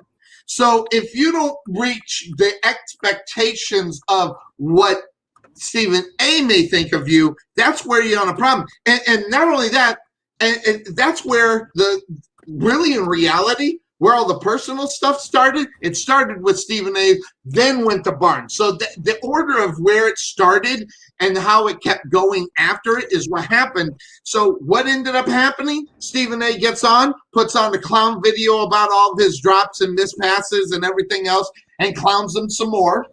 Okay, because he's not the gold standard of Steven, so he's going to have to put that up there. So he disrespects him again on his game. So he feels disrespected on his game, and he feels that's personal, and that's where it is. But if you think about this, Cuervo, he busted up on Stephen A. because, and part of the video that we didn't put up, but he was talking about Stephen A. talking about a big game on the NBA when he didn't even play. And this is, and by the way, this is a Kwame quote, not a Sonny quote, but I'm going to say it for the effect of what it meant.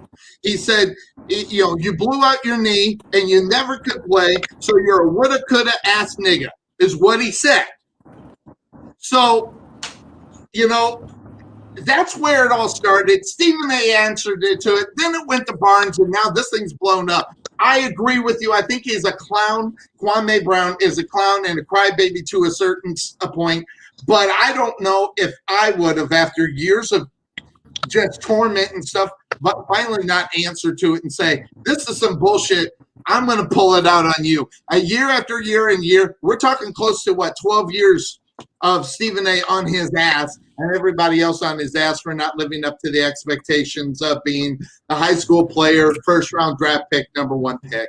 And that's what it is. So the question is, did you bust? Well, if you make $63 million, you don't bust nothing.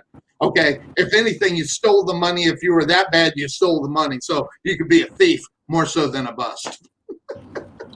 Yeah. I think it was 7 teams in 13 seasons? Yeah, 7. Yeah, exactly what it was. Yeah. So, 63 million is what the guy made, and I was just like, but that's a lot of money, and a lot of money for not being good. And he did. He bought his mama a nice house on the golf course, paid $1 million for it, got her $1 million house, and he still pocketed 62. So he did pretty good for himself. And not only that, just to let everybody know, and I didn't know this. This is how much I know about technology. That he's got a show on YouTube, and they actually pay to get his attention to talk to him based upon their comment. They'll pay for the comment. And during those videos, you've seen comments come up. People paid $5, $6, $7. Some guy popped $20 just so that he would read his comment. So Kwame Brown I don't know how they do it, but it's based within their. So Sonny, what you're saying is he gets paid to hear people for people to hear him talk on YouTube. Yes. And all of a sudden now he's making all these videos about everybody else's criticism of him, right? Yeah, he was doing that before this whole thing went down. This deal just lately with him talking is only 3 weeks, but he's been doing that for a while. Me, Sonny. You know what really interests me? Yeah, that's a curveball, isn't it? What numbers what was his numbers looking like before all this? That's a good, and that's another, and that is another part of it. That's why this whole situation, if they did not have what they had with the money up on the side, because listen, be honest, he gets up on there, starts talking, people start throwing money at him. And yes, it's only $5-10, but if you get enough of that, that adds up to some good money for sitting on your ass in your office for an hour. You pop $300 and those kind of things. You can make a living off that kind of thing.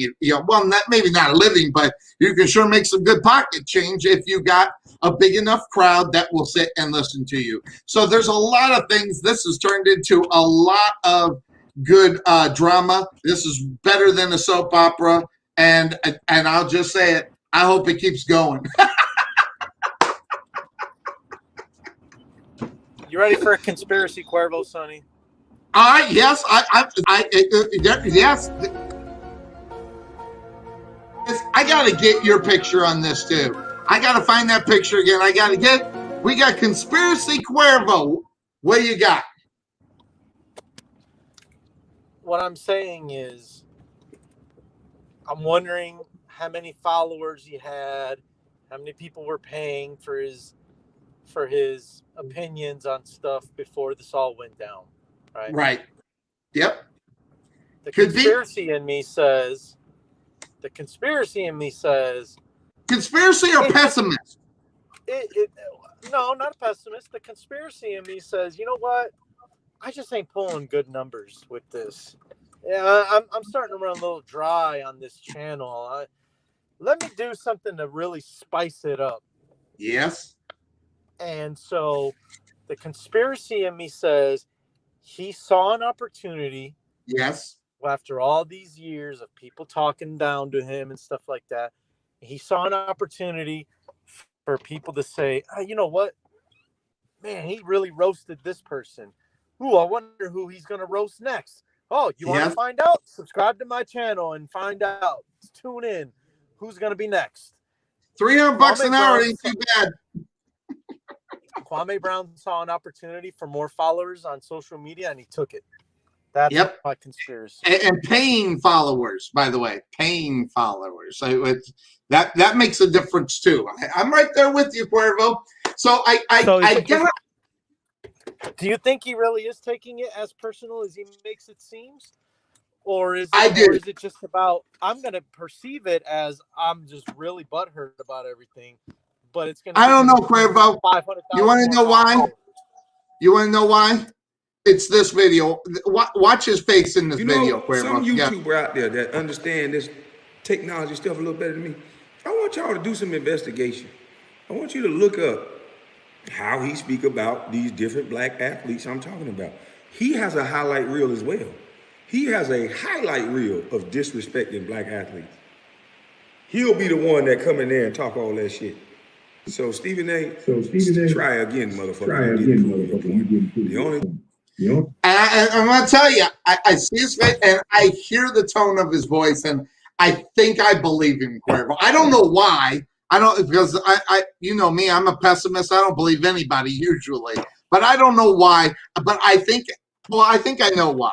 After years and years and years and years from torment from Stephen A, from anybody else, mainly Stephen A, this guy just finally blew up. And I think the fact that he could get money off of it, more of it, I think that was a secondary thought, but I don't think he's forgot about it and he uses it as that. So I think initially, I think he was pissed about it.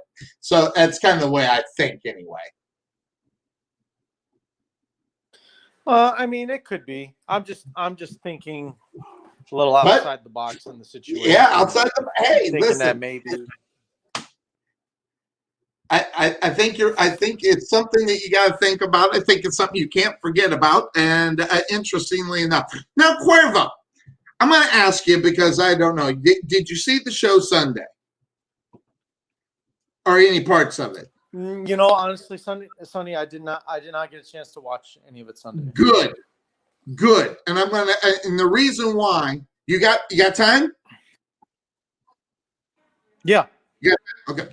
I'm going to take it back to Aaron Rodgers. Now, granted, we've been doing a lot of talking about Aaron Rodgers, but something just rang in this big old thick skull here. Something just rang. And it's not necessarily conspiracy, but I think I figured out Aaron Rodgers. And I think I don't agree with him. And I don't agree with the quote-unquote media out there. I'm going to tell you the reason why, and I think he gets overlooked big time. Now, granted, Aaron Rodgers is a superstar, right, Cuervo? I mean, and everybody talks about quarterbacks, they should be able to get what they want, right, Cuervo? I mean, these are the things we're talking about to the day. And I started to think about it. And the more I thought about it, the more I realized that I think Aaron Rodgers is full of shit. And I'm going to tell you the reason why I think he is. Because he goes in that video. I don't know if you remember the video as far as Aaron Rodgers. And hey, why don't I just play it? Why don't I just play? This is Aaron Rodgers on Kenny Mayne's last show. I don't know if you remember that. But I'll put this up there because this is key. Take a look at it. I heard people forget what really makes an organization. History is important. And legacy of so many people who've come before you. But the people, that's the most important thing. The people make an organization. People make business. And sometimes that gets forgotten. Culture is built brick by brick. The foundation of it by the people. Not by the organization, not by the building, not by the corporation. It's built by the people. And I've been fortunate to live with a number of amazing people, and got to work for some amazing people as well. And it's those people that build the foundation of those entities. And I think sometimes we forget that. Are you demanding and afraid? With my situation, it's never been about never been about the draft pick. Picking Jordan. I love Jordan. He's a great kid. A lot of fun to work together. I love coaching staff. Love my teammates. Love the fan base in Green Bay. Incredible 16 years. It's just kind of about a philosophy, and maybe forgetting that it is about the people that make the thing go. It's about character. It's about culture. It's about doing things the right way. And a lot of this was put in motion last year. The wrench was just kind of thrown into it when I won MVP. All right. The wrench was put in more when he won the MVP. I stopped it there. There was just a little bit more. But he said a lot of things without saying nothing, right, though, Cuervo? If you think about it, because he was really there to thank Kenny Mayne for all the work that he did, using him in his skits and everything else, But this was the only part that he kind of went off on regarding it. But, it's interestingly enough about a team doing the certain things that they need to do, blah, blah, blah. He basically said a lot of things about nothing, and it got me thinking, Cuervo, when the guys start talking about nothing, even though I completely understand what he's talking about, I think that Aaron Rodgers missed the boat on what team he plays for. Because he mentioned all the names, right, Cuervo? He mentioned Curly. He mentioned Vince. He mentioned Favre. He mentioned Bart Starr. And I immediately went to old school Sonny and said, what would they actually think about this situation if they could make a comment? I'm talking about Vince. I'm talking about Curly. I'm talking about Bart. Okay. I think Brett Favre sees through him, by the way, just to let you know. But I think they forgot, and the reason why he forgot what team he plays for, never mind the story, legacies that come from it. Remember the attitudes back in there. Those guys didn't say, I want this guy, I want that guy, I want you to do this my way, not you. None of that crap went on, by the way. I'm just going to tell you. Vince Lombardi would just have you sit on the bench and you'd never hear from him again. But what he seems to forget, Cuervo, this team's not owned by an owner. Okay, this is not Jerry Jones. This is not Robert Kraft. This is not Arthur. All right, this is not the Ford family. This is a community. And here's the problem. I figured it out. It just bitch slapped me in the face. This guy's jealous of Tom Brady. Really? That's what you came up with. I came up with it, and the reason being, because guess what? Tom Brady goes to where he went, even to a certain point with Robert Kraft, right, Cuervo? Hey, get rid of Jimmy. He needs to go. Well, guess what? Jimmy went. He goes down to Tampa Bay, gets all these guys that he wants to. He gets all these guys that he wants to get. And guess what? He gets his guys. But interestingly enough, I hear about, he's not getting what he wants. But we also don't know what he got. Because the Green Bay Packers are not going to come out and say, well, we did this for you, Aaron. We did this for you, Aaron. We did this for you, Aaron. Now, we didn't do this, or we didn't do that. We didn't do that. We could not do that, or we are not going to do that. The slide on Jordan Love is going back to Vince Lombardi. Do you think Vince Lombardi would have had to answer to Bart Starr that I'm picking up a quarterback here in the first round? Fuck you. Because that's what he'd say. So, I'm missing. I know what he's talking about, legacy and everything else, but the legacy didn't live the way that he wants to live right now. And again, if this was Jerry Jones, he'd probably get everything he wants. Okay? But, you think about it. But the Green Bay Packers can't do that. And the problem is, and Stephen A. Smith, we'll use his name again, okay? He's got it on good authority that they told him to shut up and play football. We'll take care of the business. Yes. Because what we don't know, this is an assumption. Aaron, you've come in here. We told you we can't do it. Okay? I know you're mad about us firing your quarterback coach. Aaron Rodgers, you're a goat. You don't need a quarterback coach. I mean, okay, so we sit and listen to you bitch at us for hours up and hours, and they finally got pissed and they said, you know what? Why don't you play football? We'll run the football team. And it was a consistent with Aaron Rodgers. I bet you he kept going at it. You know, behind the scenes, we don't know how many times Aaron Rodgers were in that office. We don't know how many times he got what he wanted. So I'm missing this. This guy is so green with envy because he can't get what he wants. Not what's best for the team, Cuervo. Now, because all you got to say is Devontae Adams, wide receiver, paid him big bucks, okay? They got him a running back. They got a running game. Their defense the last 2 years has been outstanding. Not only that, the community, when it was signed, was not very happy they spent so much money on Aaron Rodgers. So this lack of quote-unquote respect, he's getting in his paycheck. So I think the problem is there's a lot of green going on with Aaron Rodgers because he's not getting what he wants. And you know who's caught in the middle of this? Jordan Love. Yeah. Jordan Love, this poor kid, he's like, shit, man, I got to deal with this thing all day, you know, all this crap and all this drama. And Jordan Love he's going to keep it in the closet like he's supposed to. He ain't going to go out and say shit. You know, he'd kill his career if he did something like that. So he's not stupid. But here's the thing. That situation with Jordan Love being drafted, Jordan Love is screwed. This guy is not going to get a chance in Green Bay unless the Packers do something, which, by the way, today was the day they can spread money around and not lose so much money doing it beforehand. So a lot of good stuff for June 1 for Aaron Rodgers as far as what they're going to do. But the financials are so huge, I don't know how they can do it. But here's the thing. If I was the Green Bay Packers, and it just came to me, Cuervo, the ego of Aaron Rodgers is so huge that he's not getting what Tom Brady gets. I think I'd let this guy retire, let him go. We'll figure it out with Jordan Love. You want to know why? Because they'll find another one sooner or later, Cuervo. They'll find another GOAT. They have Bart Starr. They have Brett Favre. They have Aaron Rodgers. Is it Jordan Love? Who knows? You know, but it'll be somebody else. They'll get another one.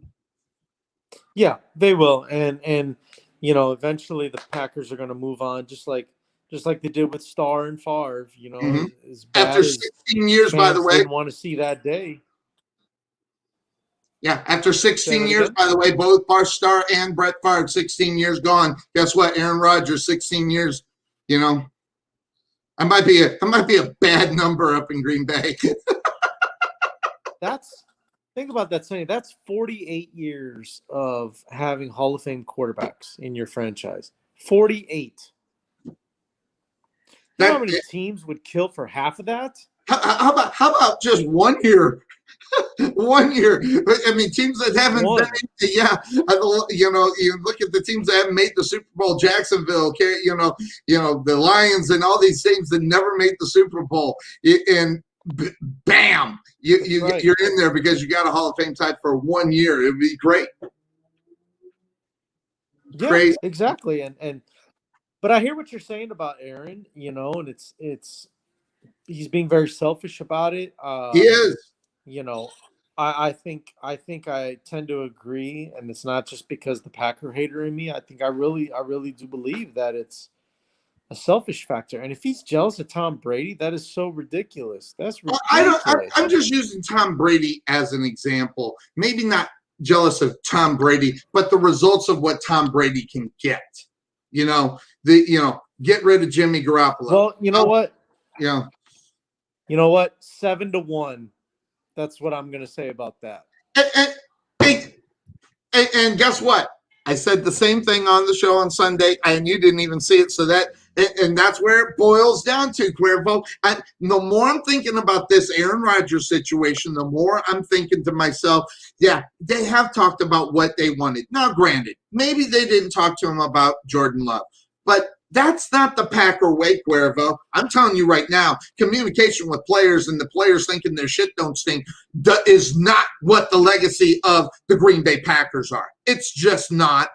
But could you imagine Aaron Rodgers walking up to Vince Lombardi and say, "What's this bullshit? You got rid of my quarterback coach." How quick he would have been gone. So, it's, he's talking about all the people in the legacy. Why don't you live up to that legacy, Aaron? Shut your mouth and play football. Because guess what? That's what that's what it's boiling down to. And granted, he wants to get what he wants. And I know if I was the ownership of the Green Bay Packers, and that's exactly what I would tell Aaron Rodgers. And, if you don't want to play, you won't get another penny from us, and you're not going to play for anybody else because we won't allow it because you're under contract, pal. And guess what? You got to never play again. So here's where the ego of this situation is going to be a big part of what's going to happen. So we got another roller coaster week with Aaron Rodgers for the next 2 or 3 weeks, and before they actually get into quote unquote real training camp and stuff like that. Right. Hey, he's not going to show up at those training camps. Here, I'm going to show you the reason why he isn't going to show up. Bam, right here. Yeah. Now, they got to deal with they got to deal with it June 1st.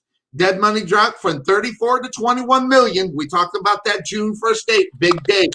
The Packers weren't going to do anything before then. Then June 8th, the mandatory mini camp, 93,000. That's no sweat off of his hairy nuts. He doesn't care, Cuervo. So that's the way that is. And then July, 50,000 a day that he misses. Now, that's late July.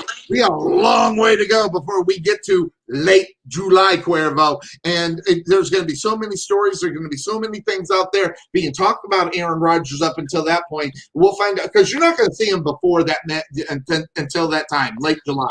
He ain't going there. It's, like I said, it's no sweat off his balls. It's not like it's coming out of pocket, too. They'll just withhold his money. So it's not coming out of his pocket per se right now. So the simple fact of the matter is that this whole situation will be in that I don't know. If I'm the Green Bay Packers, I'm not really giving a shit.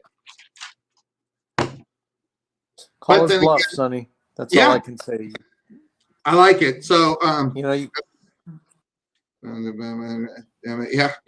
grievances. I just want to make sure I got up all of it. Now, hey, you want to talk about everybody talking about the GM and everything, how he should be fired. I'm sitting here thinking the GM's doing exactly what he needs to do for a community-owned place. He's the boss there. Okay, the GM's the boss. Okay, so it's not like, if he does get relieved of his duties, there'll be there's got to be a big thing to happen for that to happen. So for him to get fired. So I don't see it because, and not only that, guess who'll hold out and will not. I don't know if Davante Adams was at any of these, but Davante Adams ain't going anywhere until Aaron Rodgers signs or says that he's going to be back with the Green Bay Packers because his money is so huge elsewhere without Aaron. But he's not going to go where Aaron Rodgers isn't. So, that relationship has been solidified. It has, and it's just going to be interesting to see what happens now that it's June 1st. And is anybody going to get dealt anywhere? Is anybody going to move anywhere? Now the off season is I think in full gear. We may not be hearing about it, but I think it is in full gear. Yep. This is what he says. It's all about the draft pick and everything. Interestingly enough, I don't know. I think that had a lot to do with it. That hurt his feelings. But, geez, sooner or later, you just got to get over shit. I don't know. It just seems like to me you got to get over it. So, by the way, remember this picture? Oh, yeah. You remember that picture? By the way, this picture was taken by Cameron Wolf, okay? I just so guess what, Cuervo? I got a little bit of my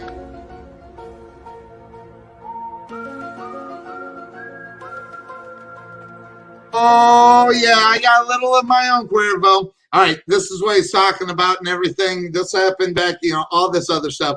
Looking it over. By the way, great. What's his name? It's Cameron Wolf, right, Cuervo? Yes. Interestingly enough, take a look at this one. Bam! Who's the author of this? Cameron Wolf. Oh, yeah. And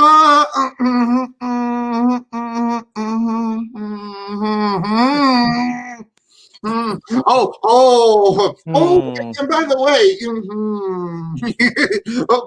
by the way, guess what? Interestingly enough, there's that's the picture they come back. That wasn't a setup. No, that wasn't a setup. They that's the only picture they got. Wrong again. Bam! Yeah, tell me. You tell me. Okay, there's another one. Another view. The other one was way back up there deep, right, Cuervo? Right? And then, yet another one? People that don't think that this was a setup for him to be the next, the next, Dan Marino. Oh, look at what, and they tried to write a story, Cuervo, before the story needed to be written. And that is the reason why they should have never put into over Fitzpatrick. And hey, does Sonny Clark have love for Ryan Fitzpatrick? No, but he was the only one that was going to get him to the playoffs. They wanted to write the story, Cuervo, and they did such an awful job of it. And not only that, it was transparent if you read between the lines. Can we say I was right on this, by the way? Can we finally just say, you know what, Sonny, you were right? I don't know if I'll get Tarvin to ever admit that. Sonny, you there? Yeah, I'm here. Yeah. Okay, it's cutting out. It's your internet problem. So yeah, I don't think I could ever convince Tarvin of that, but I think it's pretty in your face right there about Tua. Again, listen, I don't have anything against Tua. I just think the timing of them putting him in at that time when they were still going for the playoffs was a mistake. And guess what? I was proven right because they didn't make it. And then you get all this other stories with Cameron Wolf, by the way, leading the way in that. I just find that very interesting. Yeah, that is very interesting. And I mean, maybe Cameron Wolf knows more than we think. Yeah. Or he's a hired gun. Yeah, that too. Yeah, write the story for us, Cameron. Do it for us. You're a journalist. Do it for us. That's what this whole thing was. I don't know. Yeah, and that. By the way, just to let you know, it says Tua was not comfortable calling plays last season. Well, first of all, he wasn't calling shit. Okay, so that's number one. All right, he wasn't calling anything. What he didn't know was the process of calling a play, when and why, more so than anybody else. So, by the way, I go back to what Flores said, that, it was his decision. The more I'm thinking about it, I think Flores is just in a bad place, and he just has, sometimes you got to tote the company line, because I don't think that was a Brian Flores move. You can't convince me of that all day long. But at the same time, Cuervo, we got some guys. Aaron Rodgers, Kwame Brown, Tua. They all need a good dose of this right here, Cuervo. It's called Grow a Set. It's out there. It is prescription only. I've had that before. You need some Grow a Set. And because I'm telling you right now, we have got a lot of guys out there that don't have a set.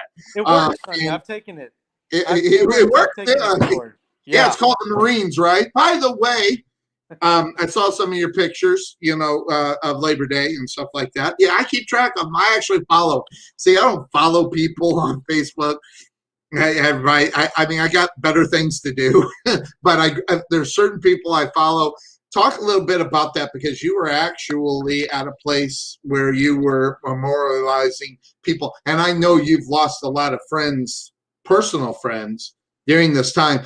Even within the, close to 12 years that you've been up on this show, Cuervo, you've lost a lot of friends during that time. Yeah, and it's unfortunate, Sonny, because most of them was not in a combat situation. It was, it's something that a lot of us deal with. It's the combat that we face within ourselves. Yep. And so those are the ones that are just as hard to deal with, if not even harder, because it's situations that could be easily avoided Right. if people had someone to talk to, the help that they needed. But the old lady and I yesterday went to a cemetery, as a veteran cemetery, about 30 minutes away from the house. And what we did, for those that don't know, it's a I don't know if I want to call it a tradition, but there's a way to pay respects by using coins. And so we used pennies.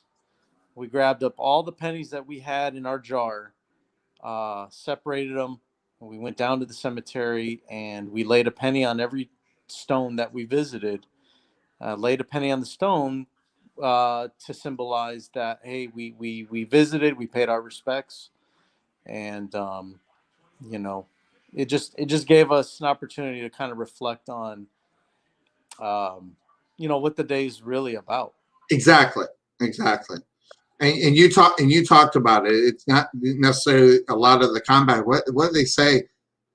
Is the number as staggering as what I thought I heard? It's like every 25 minutes, a military person commits suicide or something like that.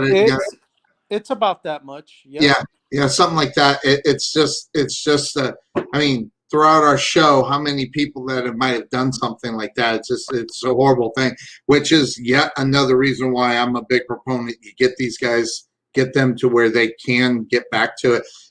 I say this about this show. This show has taken me through some things that, for me, compared to anybody else, is no big deal, but unimaginable things to me that keeps me going. And this is my talk. This is talking to someone whenever I'm having a bad day or something is not working. If I get up on a show, I can do something, and that's the therapy for me more so. So I'm going to ask you, and this is because I don't know, how do you guys find that therapy? What do you got to do? I mean, are there places set up to where they can get it, and why are they not going to it? Is, I guess, maybe they just seem like it's too hopeless to do or something like that, I imagine. I know you can't get in these guys' brains, unfortunately, after what has happened, but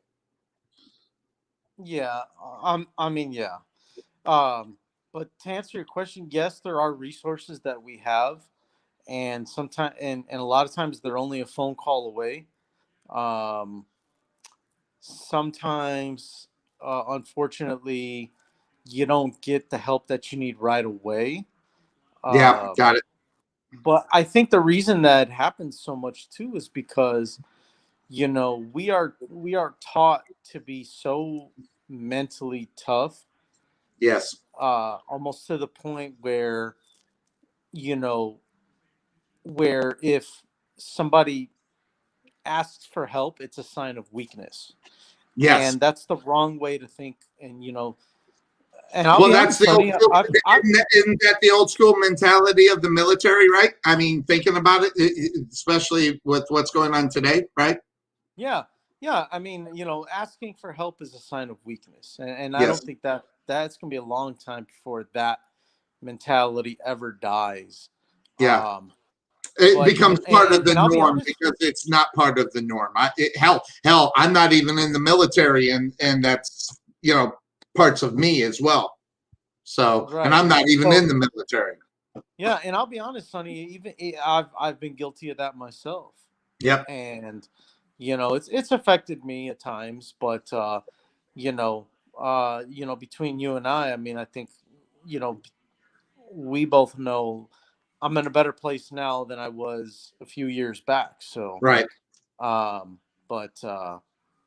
But yeah, that's the reality of it. Sometimes you have the resources there, but sometimes it's too late before you can actually get the help that you need. And that's what it is. It's not that there's not enough. It's that a lot of times things don't happen in a timely manner.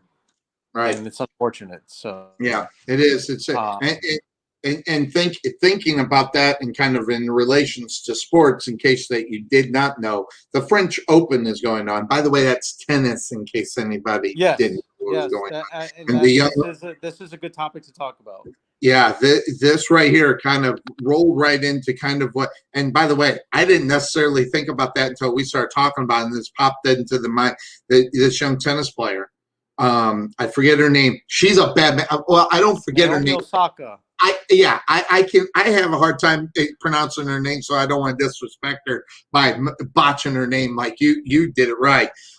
This young lady said, I'm going to go to the French Open. I'm just not going to go to the press conferences, the depression and everything. It'll keep it down. It creates anxiety and depression by being in front of those cameras. And by the way, I can completely understand exactly where she's coming from as far as that is concerned, because of her age, because of what she's doing. This woman's been in this for a long time. She's seen a lot of things. I mean, and folks that don't know, stabbings on the court. I mean, I don't know if you go back into the days, you can see stabbing up on a tennis court. Sometimes they don't feel safe because of the security is not good enough.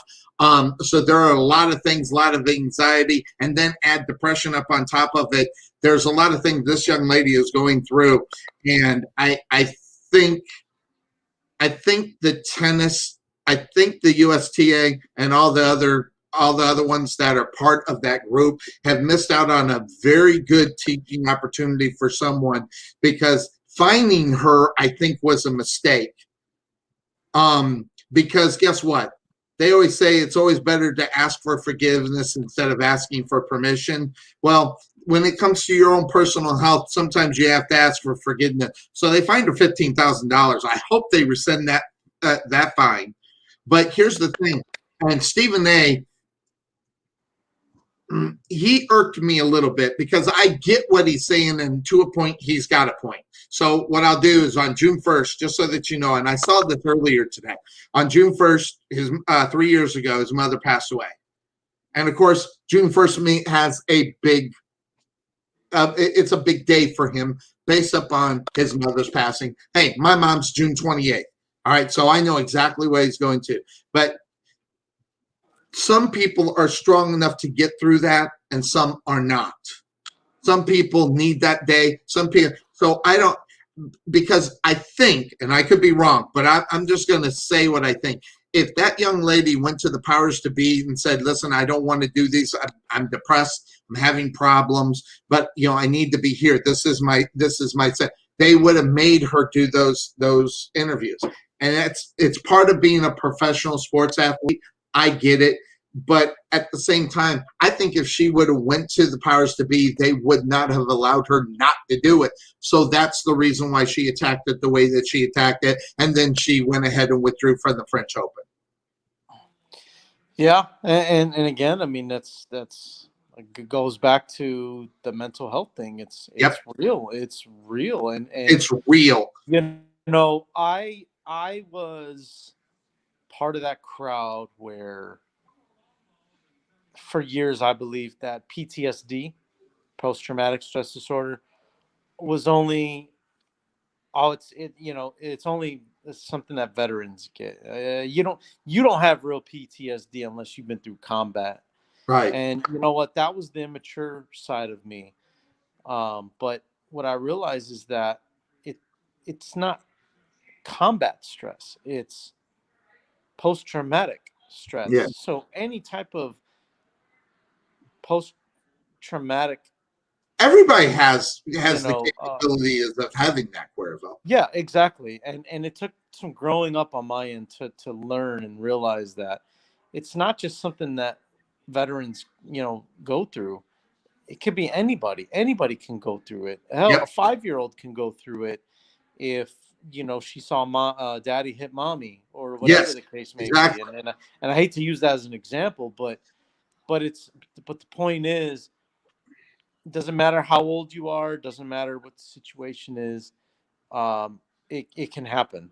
Yes. And it's something that you relive throughout your life. It doesn't go away. It's called post-traumatic stress. And Yeah, so, and it lingers. And guess what? The post-traumatic stress could be your mother passing away, like Stephen A. So, right. part of what Stephen A. said, yes, he's a professional. Yes, he has to be at work. Would he rather be at home, thinking about his mom? Yes. And I can respect that point of view, and if he wants to play that. But I don't think you should be and hold that against someone else who's dealing with it. So I think there's a very big, and by the way, just to let you know, I know for a fact that the military has gotten better at that just by knowing you, and just by some of the things that we talked about when we first met compared to where we are now. It's not like it's almost like a total 180 on certain things that we have talked about in the past compared to where it is now, because like you said, you're learning about it, and the military has gotten a lot better at that kind of stuff.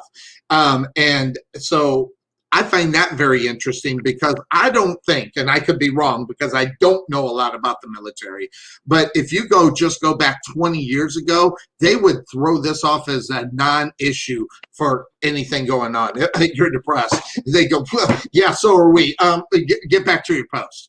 I think but I think they're opening the doors on this. And I think they're learning that this is something that you can't ignore. And again, how many folks unfortunately take their lives because of that kind of stress going on in their lives? So I think the military is grown up. Never mind you. I think the military in general has. Well, yeah, I think just because of the amount of knowledge that that we have now about certain things, it took a lot of people to teach the high-ranking officials that it's not just in people's minds, not in our head, that they're not resistant to the idea that it actually is something they have to worry about.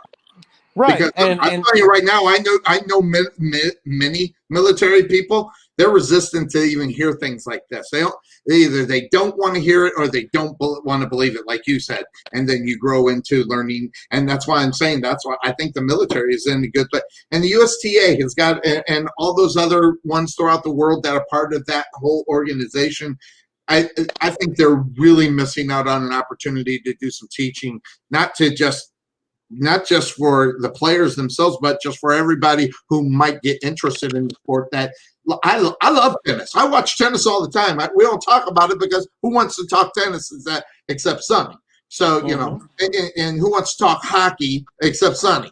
Unless there are big stories in hockey or tennis, we don't really talk about it. Hell, we don't even talk about golf, so, and I love it. True. I don't watch golf as much as I used to. And yes, it's probably because there's no Tiger Woods in it, so that's probably half the reason why I'm not watching anymore. Yeah. So same here. Interestingly enough, but yeah, I saw the picture with you coming out. And I do. I follow my co-host. I see what he puts up. So, but by the way, I saw. It was something regarding your lady and the Denver Broncos. Lindsay, the running back, Lindsay went to Houston. Yeah. Yeah, and they also picked up another running back. So they got like 4 or 5 running backs right now, Cuervo. Houston does. Yeah. Like so I'm trying to figure it out. They have Lindsay, they have Johnson. They lost their number 1 wide receiver before. He's there. David, David Johnson. Picked up. Who else did they pick up? The guy from Burkhead from the Patriots. They just signed, and they got another one there. So they got a running back like crazy. Lindsay's going to win that job, and if he doesn't, I hope Lindsay ends up on a good football team, because that's a good football player. And I guess he's got a little bit. He was an undrafted free agent. That's the reason why I like him. I always got a little love for the undrafted. He don't forget about me kind of thing. So I hope he finds exists somewhere anyway. So that was the reason why I was thinking of your ladies Denver Broncos. So, but yeah, that was a move that was done as far as the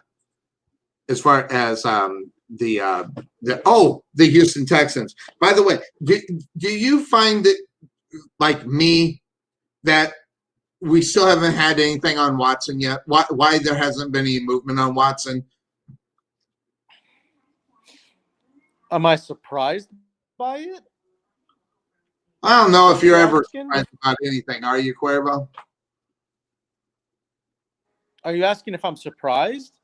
Yeah, are you surprised? I mean, well, I don't think you're surprised, but I mean, God, I mean, I don't get it. I mean, didn't they set up this whole commissioners list so they could take care of off the field problems and not, all that and stuff? I mean, wasn't that the idea about it? I mean, in reality. Yeah, I mean, it was really about, I guess, trying to investigate this thing as fast as they could, and at least what I thought, and so, yeah, we got the pups in the background. No, sounds like everybody's getting home. Yeah, yeah, no, they were outside, but yeah, but I mean, I think that it seems like the NFL's intentions it shifted from right. Let's bury Deshaun Watson as quickly, or well, the Houston Texans intentions, and I think that's what the NFL was. Yeah. Yeah, Houston wanted to bury this guy as fast as they could, and the NFL said, no, let's let this thing play out. Let's investigate it. Let's let the investigation happen and see what comes out of it. So it just kind of, I don't know. That's the way I see it, at least. I'm not saying that to be fact, but it felt like Houston wanted to move on or really make Deshaun look guilty, I guess. Yeah, make him look guilty. And I don't know if that's because, well, that's the number. Really, at the beginning, Cuervo, I think it was about getting him. But I think after how many? Well, is the number up to 27 now, or something ridiculous like that? First of all, I don't know 27 massage therapists. Second of all, I don't know why you would need more than one. But do you have 27 going on? I guess exactly. I guess parts of me is worried that some of the other guys that have been put on this list for minor things in reality. You think about some of the guys that have been on this list, very minor. And then you got this situation, and they haven't moved on it. Something tells me I think there's an ulterior motive on why. And I think that ulterior motive is the state of this country, the way it's been regarding racial issues. I think they're afraid to make that move because they think it would turn racial, and they're staying away from it and they're leaving it alone. And I think personally that's a mistake. If that's the reason, Cuervo, I think that is a huge mistake.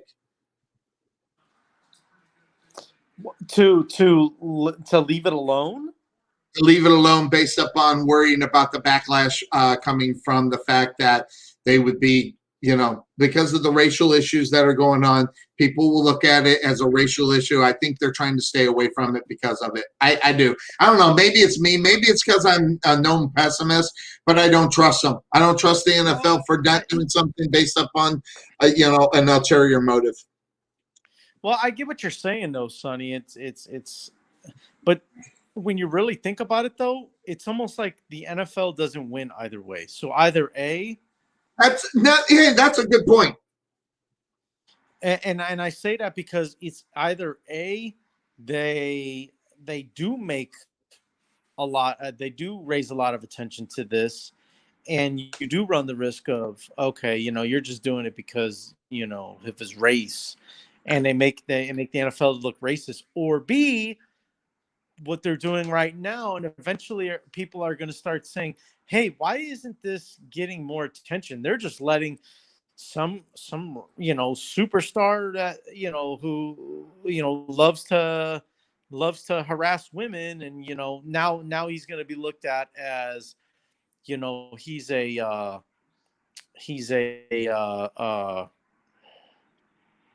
I know the word you're know. thinking.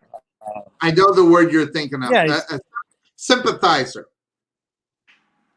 well, no. I'm saying Deshaun Watson, wanting to be with all these massage therapists. Oh, I He's see. like Okay. some male, almost like a male gigolo or something, right? And so it's like, oh, now, you just allowed this in the league. So it's like either A, you're racist, or B, you allow men to treat women in your league like how Deshaun Watson's treating all these massage therapists and take advantage of them and stuff like that. So the NFL doesn't win either way. Yeah, I think you're right. I think it's a damned if they do, damned if they don't, that kind of thing. I look up on, if I was one of these guys that got nailed for that in the past, I'd be going. But here's another thing. By them not doing it, Cuervo, I think it takes away from the power of that position or that list being put on that list. I think that list goes out the window anymore, because if they're going to put somebody on the list later on, Cuervo, they'll go, oh, wait a second. You're going to throw me on this list, and you had Deshaun Watson with 27 massage therapist sex things, and you're putting me on the list, but you didn't put him on it. I think they're taking away from the power of the list or the intentions on what would be there, because I think it goes away after this because of that. Well, true. With all that being said, though, Sonny, with all that being said, that's the name of the show. That being said, wow, it's the name of the show. You want to know the real reason why this isn't getting more attention? Okay, you tell me why. What's the real reason? Because it's June. And what is not going on right now in June? No, what's not going on in June? It's just like, well, what do you mean? Hold on. Let me ask you what you mean by what's not going on in June.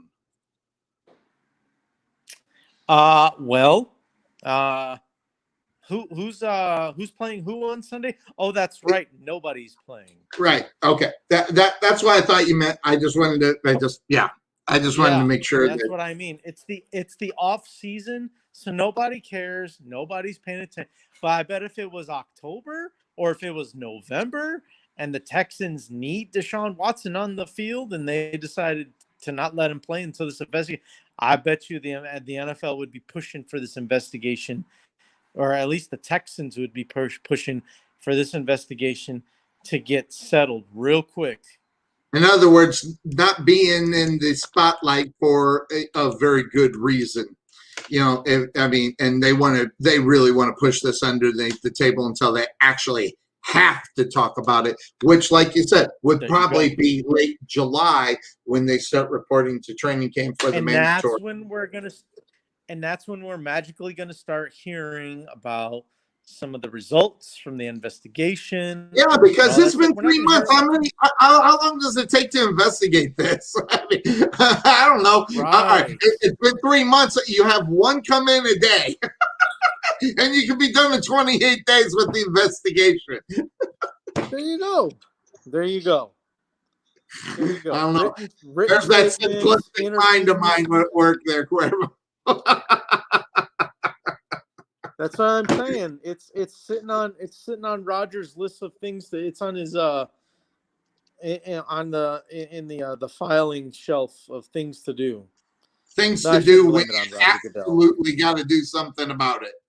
That's interesting. I might go back and look at the people that have been on that list and when they were actually put on. I bet that should be interesting. I might take a look at that, Cuervo. I might take a look at it.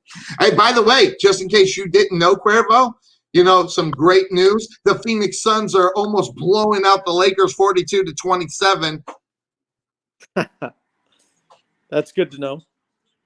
Yes. Is it an elimination game? No. It's not at 2. Phoenix just nodded it. I don't think Davis is playing. I think he's hurt. He got hurt and didn't play the second half. That's when Phoenix went all over him. And don't think Davis is playing. So I think that would just the Lakers getting bounced in the first round. I wouldn't have to watch the rest of it because the Nets are going to win it, and then we don't have to worry about it. And, but it'd be just one less thing that we have to hear about how great LeBron James is. But the excuses will be flying high. Oh, we didn't have Antonio Davis. Well, aren't you the superstar? I just remember Michael Jordan putting this stuff on his shoulders, and not only that, Cuervo, you want to insult LeBron James. Tell him about the time when Isaiah put the team on his shoulder. I'm talking about Isaiah Thomas. And that would start one hell of a fight. It'd be great. Yeah.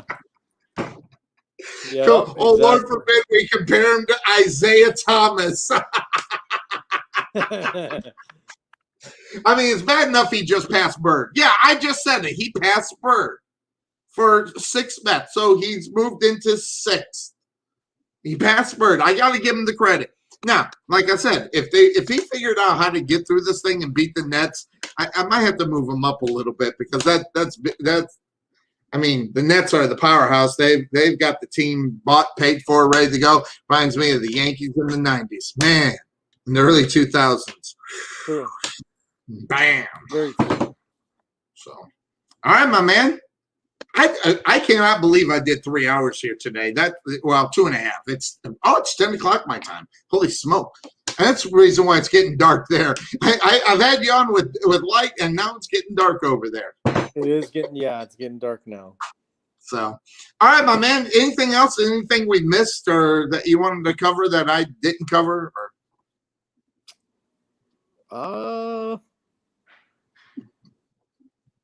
Yeah, I'm drawing a blank, Sonny. Yeah, we did it. And that's why they're Sunday too. So we'll kick up. There will be more things to talk about. Hey, as this week goes on, there's going to be contract signings. Some guys are going to be moving and everything else because after June 1st, a lot of things that can happen. Julio Jones, hey, now the talk is, Julio Jones, who's the one that's actually after him now? Seahawks are now in the talks about trying to get him moving toward it. So we'll find that out. We'll talk more about that on Sunday. Julio will probably be moved by then, you would think. Yeah. So all right. Rock and roll, big man. Yeah, I don't know what Atlanta's thinking, but yeah, I think we can say that for Sunday. Oh, I don't know what Atlanta's thinking anyway because they have no quarterback, and they've always not had a quarterback. The biggest Super Bowl hangover ever, by the way, is Matt Ryan. I cannot believe it. It's this man, years go by, and Matt Ryan still sucks. Big surprise. But huge surprise. Huge surprise. That's going to do it for us here on the Couch Potato Sports Show. On that being said, for Cuervo, have a good evening. Good to see you, my friend. Likewise, Sonny. You too. Take care. Awesome. Everybody have a good one. We'll see you on Sunday. Hey, 3:30 still a good time on Sunday? As of right now, yes. Let us know if it needs to be changed. Until then, we'll see you Sunday, 3:30. We're out of here, everybody. Bye-bye.